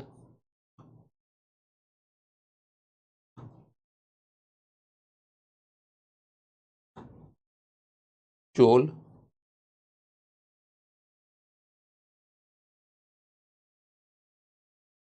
ये 6 मैंने आपके सामने में रखा है, इन 6 में से कोई 2 ऐसा है जो आपको छांटना है कि वो शामिल नहीं थे। आप 2 को छांट दीजिए, बाकी 4 सही है। आप मुझे बताइए कौन 2 को आप छांटेंगे? आपको 2 छांटना है और 4 रहने देना है। 2 शामिल नहीं थे, तो कौन 2 शामिल नहीं थे आप बताइए। कौन लोग इस मोर्चा में शामिल नहीं थे? महमूद गजनबी के खिलाफ मोर्चाबंदी जब किया गया था तो उस मोर्चाबंदी में कौन शामिल नहीं थे? एकदम सही बता दिया लोगों ने। बंगाल के पाल नहीं थे और चोल नहीं थे। आप समझ सकते हैं कि बंगाल का पाल का जो राज्य क्षेत्र है वो महमूद गजनबी के हमले से बिल्कुल प्रभावित नहीं होने वाला है, और चोल राज्य क्षेत्र जो है वो भी महमूद गजनबी के हमले से बिल्कुल प्रभावित नहीं होने वाला है। वो बहुत दूर वाले थे, इसलिए उन दोनों ने भागीदारी नहीं किया, बाकी राजाओं ने भागीदारी किया। ज्यादातर राजपूत राजा हैं, ये राजपूत राजा हैं जिन्होंने की भागीदारी किया था। ठीक है, तो अब ऐसे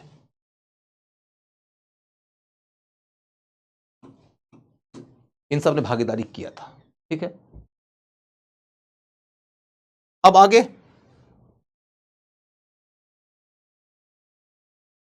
महमूद गजनबी के काल का जो सबसे महत्वपूर्ण पॉइंट है हमले का, वो ये कि उसने जिन क्षेत्रों पे हमला किया उसके बारे में जान लो। उदभांडपुर के बाद पेशावर, पंजाब, थानेश्वर, मथुरा, कन्नौज, बुंदेलखंड,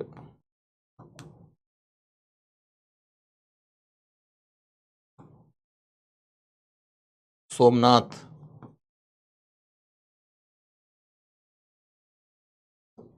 मुल्तान,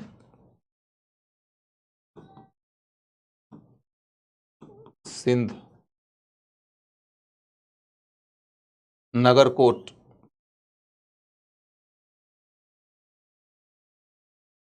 ये क्षेत्र वाला मुद्दा है जिससे रिलेटेड क्वेश्चन पूछा जा सकता है। आपको थोड़ा इंटेलिजेंट होकर इसमें सोचना पड़ेगा कि एग्जैक्टली सारे के सारे स्थल याद हो, यह जरूरी नहीं है।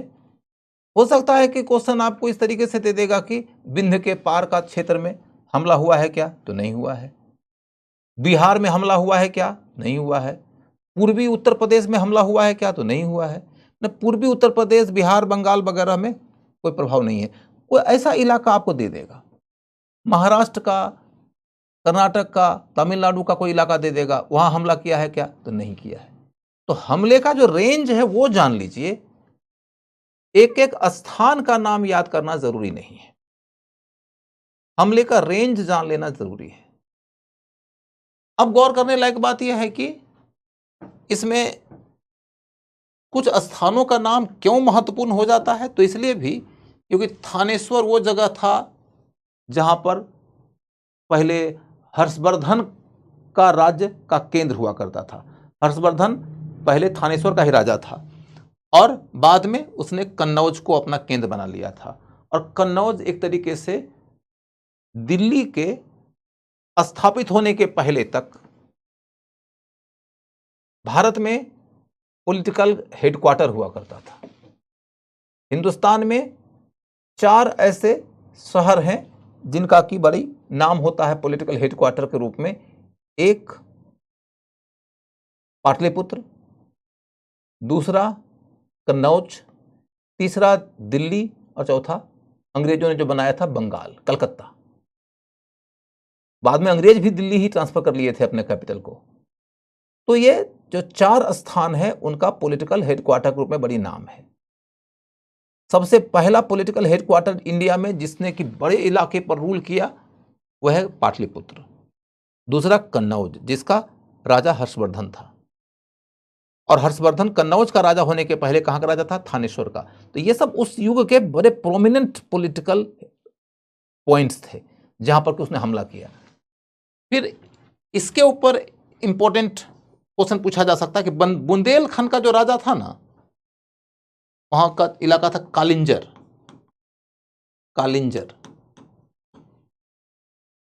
इन लोगों ने महमूद गजनवी के खिलाफ बड़ी जोरदार प्रतिरोध किया था और डायफट की नीति अपनाई थी। डायफट की नीति, डायफट की नीति का मतलब क्या होता है कि हमला करने वाला यदि आपसे बहुत ज्यादा ताकतवर है और आप उसका मुकाबला करने में सक्षम ही नहीं हैं, तो आप सोचते हैं कि पीछे हट जाओ, लेकिन पीछे हटने के पहले उस इलाके में आग लगा दो। आग लगा दोगे या कुआं में पानी में जहर मिला दोगे तो उनको ना तो खाने को कुछ मिलेगा ना पीने को कुछ मिलेगा। और हमला करने वाला सैनिक अपने साथ में अनाज और पानी तो लेकर आता नहीं था, वो तो सोचता था कि जहां जीतेंगे वहीं लूटेंगे और खाएंगे पिएंगे। तो यदि तुमने खेतों में आग लगा दिया, तुमने फसलों को जला दिया, तुमने कुआं में पानी में जहर मिला दिया, तो उनका जीना हराम हो जाएगा। इस तरीके से परेशान करने की नीति अपनाई गई थी। ऐसी नीति आगे चलकर देखिएगा कि राणा प्रताप ने भी अकबर के खिलाफ अपनाया था। ऐसी नीति नेपोलियन के खिलाफ अपनाया गया था रूस में, जिसने नेपोलियन को बर्बाद कर दिया था। वैसी ही नीति अपनाई गई है जेजाक भुक्ति के चंदेल राजा के द्वारा महमूद गजनवी के विरुद्ध। गजनवी किसी एक राजा के द्वारा दी गई चुनौती के सामने बाध्य होकर समझौता करने के लिए तैयार हुआ था, तो वो यही चंदेल राजा थे। इसलिए इसके ऊपर स्पेशल क्वेश्चन आ सकता है। चंदेलों ने बाध्य कर दिया था, तो किस तरीके से बाध्य किया था? डायफट की नीति के तहत। तो यही क्वेश्चन आएगा कि डायफट की नीति किसने अपनाया? डायफट की नीति किसने अपनाया? डायफट की नीति कौन अपनाया? तो चंदेल राजाओं ने। चंदेल राजा ने डायफट की नीति किसने अपनाया? चंदेल राजा ने। इसके अलावे इस विषय पर कुछ भी पढ़ने की जरूरत नहीं है। तब आपके सामने में अगला मुद्दा यह आता है कि सोमनाथ का क्या मामला है? सोमनाथ का विवाद, क्योंकि सोमनाथ के ऊपर भी हमला किया गया, तो सोमनाथ के विवाद को पहले सुन लो, फिर एक लाइन में लिख लेना। सोमनाथ मंदिर में जो मूर्ति थी, उस मूर्ति के बारे में यहाँ के लोगों की तो अलग मान्यता है, हम उसे ज्योतिर्लिंग के तौर पर देखते हैं। और अरब लोगों की क्या मान्यता थी, मुसलमान लोगों की क्या मान्यता थी? मुसलमानों की मान्यता यह थी कि अरब दुनिया में जब इस्लाम का जन्म हुआ था, तो उस दौरान वहाँ की सारी मूर्तियां तोड़ दी गई थी। एक मूर्ति बची रह गई थी, जिस मूर्ति को लेकर एक आदमी भाग गया था। भागते हुए वह सिंधु नदी पार किया और भारत आ गया। सोमनाथ के मंदिर में वही वाली मूर्ति है, ऐसी मान्यता मुसलमानों के समाज में थी। इसीलिए उस मंदिर की मूर्ति को तोड़ने के लिए तो महमूद गजनवी और भी ज्यादा कमिटेड था। और इसीलिए ये बात कही जाती है कि सोमनाथ के मंदिर के ऊपर हमला करने के दौरान जब वो मूर्ति तोड़ रहा था या मूर्ति वहां से निकाल रहा था, तो पुजारियों ने उसे ऑफर किया था कि हम आपको इस मूर्ति के बराबर का सोना दे देते हैं, तो सोना तो बहुत लूट चुका था वो, इसलिए सोने का लोभ अब उसे रहा नहीं था।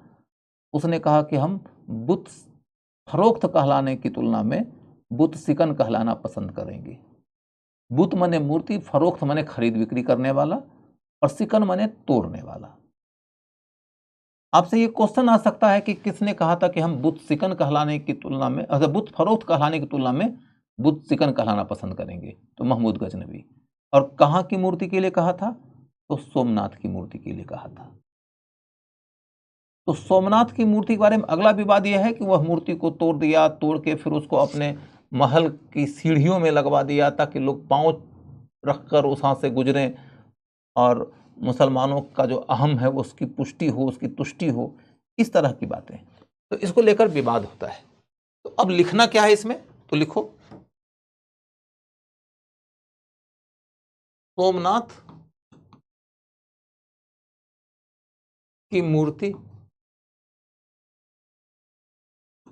के मामले में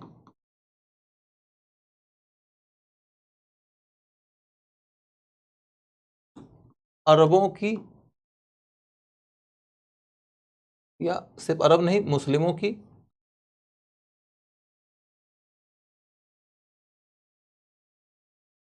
मान्यता थी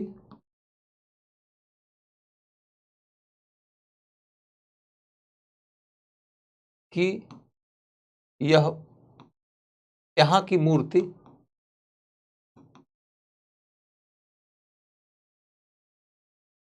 मूर्ति वही है जो एक आदमी मक्का से लेकर भाग गया था, जो एक आदमी मक्का से लेकर भाग गया था।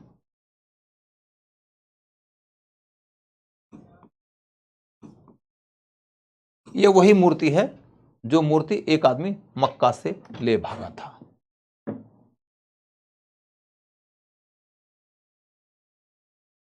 अभी ऑप्शनल की क्लास खत्म करके आया हूं। अच्छा ठीक है बेटा। सोमनाथ की मूर्ति के मामले में अरबों मुस्लिमों की मान्यता थी कि यहाँ की मूर्ति वही है जो एक आदमी मक्का से ले भागा था। क्लियर है?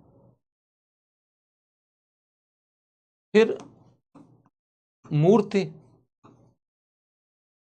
के बदले में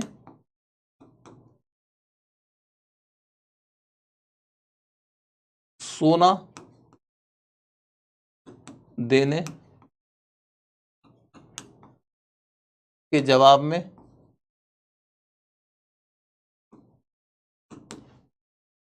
कहा कि मैं बुत फरोख्त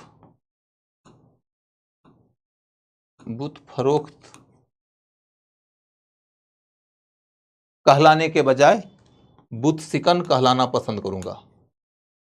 बुत सिकन कहलाना पसंद करूंगा। बुत फरोख्त माने, बुत माने मूर्ति, मूर्ति की खरीद बिक्री, मूर्ति की खरीद बिक्री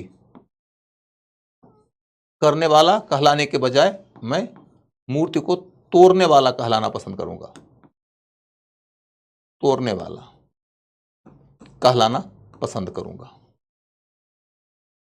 बुत सिकन कहलाना पसंद करूंगा।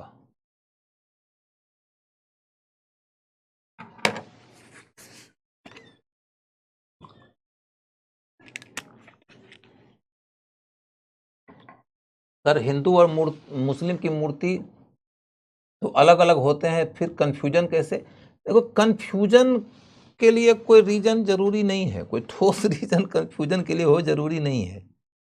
और चूंकि लिंग पूजा होती है तो यहाँ पर लिंग की पूजा होने के कारण ये कंफ्यूजन और भी ज्यादा हो सकता है, क्योंकि वहां भी इसी तरीके से पत्थर की पूजा होती थी। अरबों में मुसलमानों के आने के पहले जो पूजा प्रचलित थी उसमें कई प्रकार के स्थानीय देवी देवताओं की पूजा होती थी, उनमें से पत्थर के टुकड़ों की पूजा होती थी। तो पत्थर के टुकड़े की पूजा वहाँ भी होती थी, तो यहाँ भी लिंग की पूजा होती थी, इसलिए कन्फ्यूजन का होना कोई बहुत मुश्किल बात नहीं है। पहला मूर्ति भंजक नहीं है, मूर्ति भंजक तो इसके पहले भी अनेक हुए। खैर उसको छोड़िए, अब हम ये कहेंगे कि महमूद गजनबी ने क्यों हमला किया। तो क्यों हमला किया, तो इसको लेकर कोई ज़्यादा शोध नहीं करना है, आपको बस इतना ध्यान रखना है कि महमूद गजनबी का उद्देश्य भारत में साम्राज्य निर्माण नहीं था। साम्राज्य निर्माण नहीं था। तो क्या उद्देश्य था उसका? उसका उद्देश्य यह था कि वो धन की प्राप्ति करे, और दूसरा वह इस्लामिक नेता के रूप में ख्याति हासिल करे। इस्लामिक नेता के लिए शब्द लिख दीजिए कि वह गाजी के रूप में अपनी ख्याति चाहता था। गाजी का मतलब जो इस्लाम के लिए लड़ने वाला योद्धा होता है। वह एक तो ये चाहता था कि हमला करें तो खूब धन की प्राप्ति हो लूटपाट के माध्यम से, और दूसरा कि हमको लोग इस तरीके से देखें कि हमारा क्या जलवा है, हम क्या बड़ा काम कर रहे हैं इस्लाम के प्रसार में, और गैर मुसलमानों के लिए हम कितने खौफनाक हैं, इस तरीके से। तो आप देखो तो ये काम कंप्लीट हो गया। परिणाम के बारे में आपको बहुत ज़्यादा मगजमारी नहीं करना है। लूटपाट हुई है, मंदिर तोड़ा है, ये सब तो कॉमन सेंस की बात है कि आप समझ जाओगे कि नुकसान बहुत हुआ है। भारतीय कला संस्कृति का बहुत नुकसान हुआ है, भारतीय शिक्षा का बहुत नुकसान हुआ है, भारत के धन की बहुत तबाही हुई है, लूटपाट हुआ है। इन सब चीज़ों के लिए पीटी के विद्यार्थी को कॉमन सेंस लगा के ही इस्तेमाल करके आंसर निकाल लेना चाहिए। महमूद गजनबी आया, बहुत सारे राज्यों में हमला किया, लूटपाट किया, मंदिर तोड़ा, तो समझना तो आसान काम है कि क्या परिणाम निकल सकता है। ऑप्शन दे दे, भारत की धन की क्षति हुई तो हाँ हुई, संस्कृति की क्षति हुई तो हाँ हुई, शिक्षा की क्षति हुई तो हाँ हुई। कैसे? तो मंदिर शिक्षा केंद्र हुआ करते थे,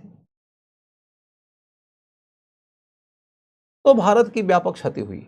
और उसके बाद फिर क्या हुआ? मध्य एशिया में ये खबर चली गई कि भारत एक ऐसा देश है जहां धन बहुत है और वहां की राजनीति कमजोर है, तो फिर तो लूट कर सकते हो। यदि आपके बारे में आपके पड़ोस में, और खासतौर पर ऐसे पड़ोस में ये खबर चली जाए जो पड़ोसी धन के संकट से गुजर रहा है और बहुत महत्वाकांक्षी है,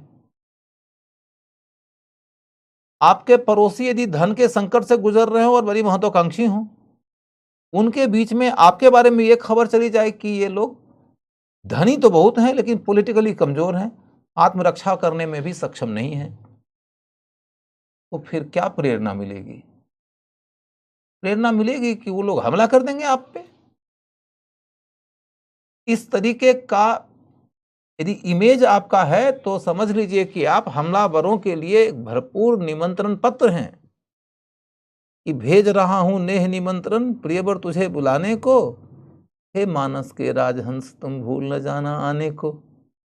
तो महमूद गजनबी का जो हमला है और जो लूटपाट है, उसने बाद के मुस्लिम समाज में यही मैसेज छोड़ा इंडिया के लिए कि चलो हिंदुस्तान की ओर, और महमूद गजनबी के हमले की प्रेरणा मोहम्मद गोरी तक पहुंचती है। ठीक है, तो यहां तक की कहानी हमारी खत्म हो जाती है, और तब हम देखें कि महमूद गजनबी के समय का एक बहुत महत्वपूर्ण व्यक्ति है अल बिरूनी। अल बिरूनी, अल बिरूनी इसी समय भारत आया, इसी समय भारत आया।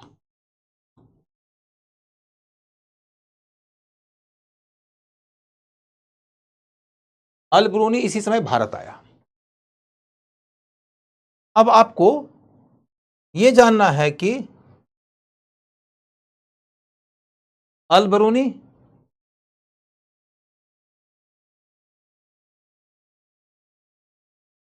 अल बिरूनी के बारे में आपको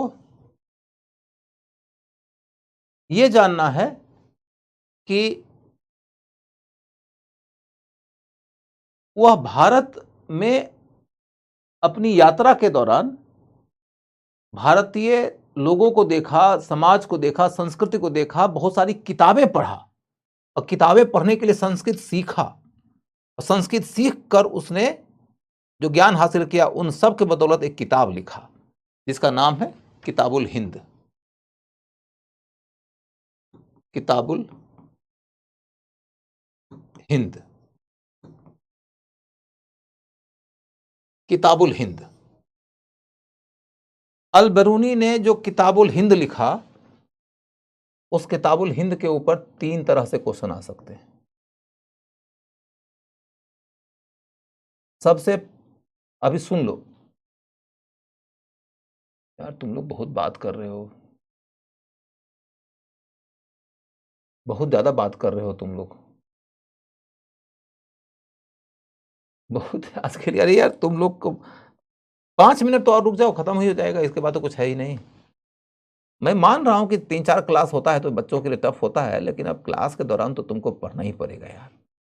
और कौन सा तुम ऐसे एग्जाम की तैयारी कर रहे हो कि जिसमें कि 5 घंटे 4 घंटे में काम हो जाएगा, और तुम आईएएस में सिलेक्शन ही पालोगे तो तुमको 14 घंटा काम करना पड़ेगा। तो काम करने के लिए तो अपने आप को मेंटली ट्रेन करो यार। खैर, चल के देखो कि अल बरूनी नाम के व्यक्ति ने, जो कि महमूद गजनबी के साथ भारत आया था, अरबी भाषा में एक किताब लिखा। तो पहला पॉइंट जो आपको पूछा जा सकता है वो ये कि अल बरूनी की किताब किताबुल हिंद की भाषा क्या है? तो अरबी भाषा है। अरबी भाषा है। जबकि महमूद गजनबी उस समय फारसी भाषा का इस्तेमाल करता था, लेकिन ये चूंकि अरब प्रदेश का रहने वाला था, इसलिए इसकी किताब अरबी भाषा में लिखी गई। दूसरी बात यह कि उस किताब में उसने भारत के बारे में जो कुछ बताया है वो कहां से जाना? तो कुछ तो आंखों देखी है, आंखों देखी, कुछ साक्षात्कार है, मतलब लोगों से पूछ पूछ जाना है, और कुछ पुस्तक पढ़ा, पुस्तकों का अध्ययन। यह बहुत महत्वपूर्ण बात है जो क्वेश्चन में आएगा। और पुस्तकों के अध्ययन के लिए संस्कृत सीखा था, संस्कृत सीखा।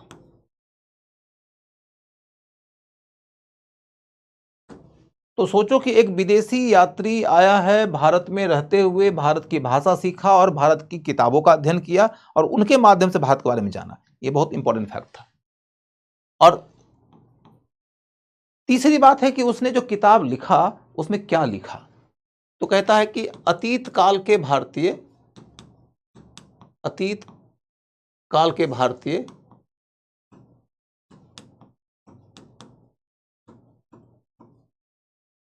ज्ञान विज्ञान में काफी आगे थे, ज्ञान विज्ञान में आगे थे।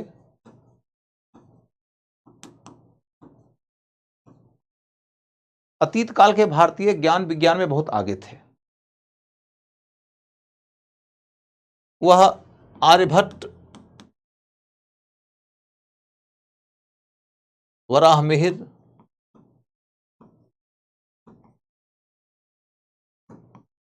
कपिल मुनि,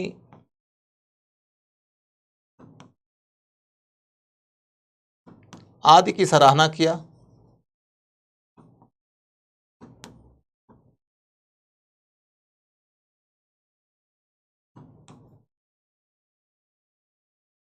आदि की सराहना किया। और फिर क्या कहता है कि अपने काल, माने कॉन्टेम्प्ररी, समकालीन, अपने काल के भारतीयों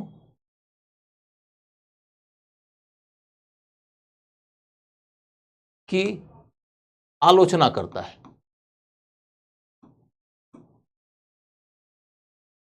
अपने काल के भारतीयों की आलोचना किया। क्या आलोचना किया? वो कहता है कि ये लोग बड़बोले हैं, बड़बोले हैं।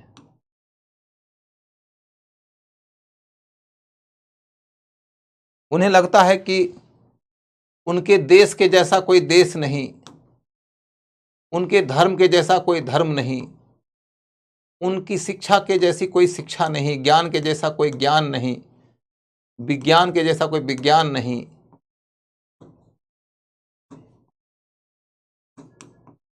वो इन सबको सर्वश्रेष्ठ मानते हैं, बड़े बड़बोले लोग हैं। कहते हैं कि हमारे राष्ट्र के जैसा कोई राष्ट्र नहीं, धर्म के जैसा कोई धर्म नहीं, शिक्षा जैसी कोई शिक्षा नहीं, ज्ञान विज्ञान के जैसा कोई ज्ञान विज्ञान नहीं। उसके बाद फिर कहता है क्या कि वो शास्त्र विमर्श से भागते हैं, विमर्श से भागते हैं। मतलब किसी विषय के ऊपर यदि विमर्श करना शुरू कर दो, चर्चा शुरू कर दो, वितर्क तर्क करना शुरू कर दो तो भागते हैं। और फिर क्या कहता है कि आज के भारतीय ज्ञान विज्ञान में बहुत पिछड़े हैं,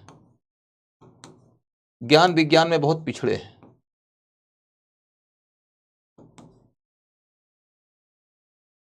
पिछड़े हैं। अब ये वो कह रहा है, जरूरी तो ना कि ये सच भी हो, वो कह रहा है। मैं तो अधिकांश बातों के बारे में कहूँगा ठीक से नहीं समझा है। वो लास्ट पॉइंट जो उसके बारे में है, जो इंपॉर्टेंट है, पूछा जा सकता है, वो ये कि वह गजनबी का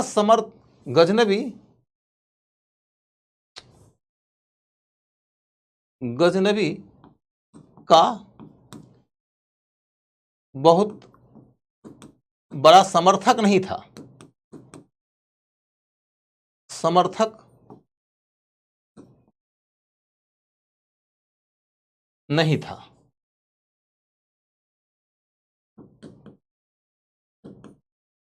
इसमें क्या होता है कि उस युग के जितने मुस्लिम हमलावर लोग थे ना, उनके समकालीन विद्वानों ने अपने शासक के लिए एक टाइटल प्रायः यूज किया है, गाजिए इस्लाम, इस्लाम का गाजी।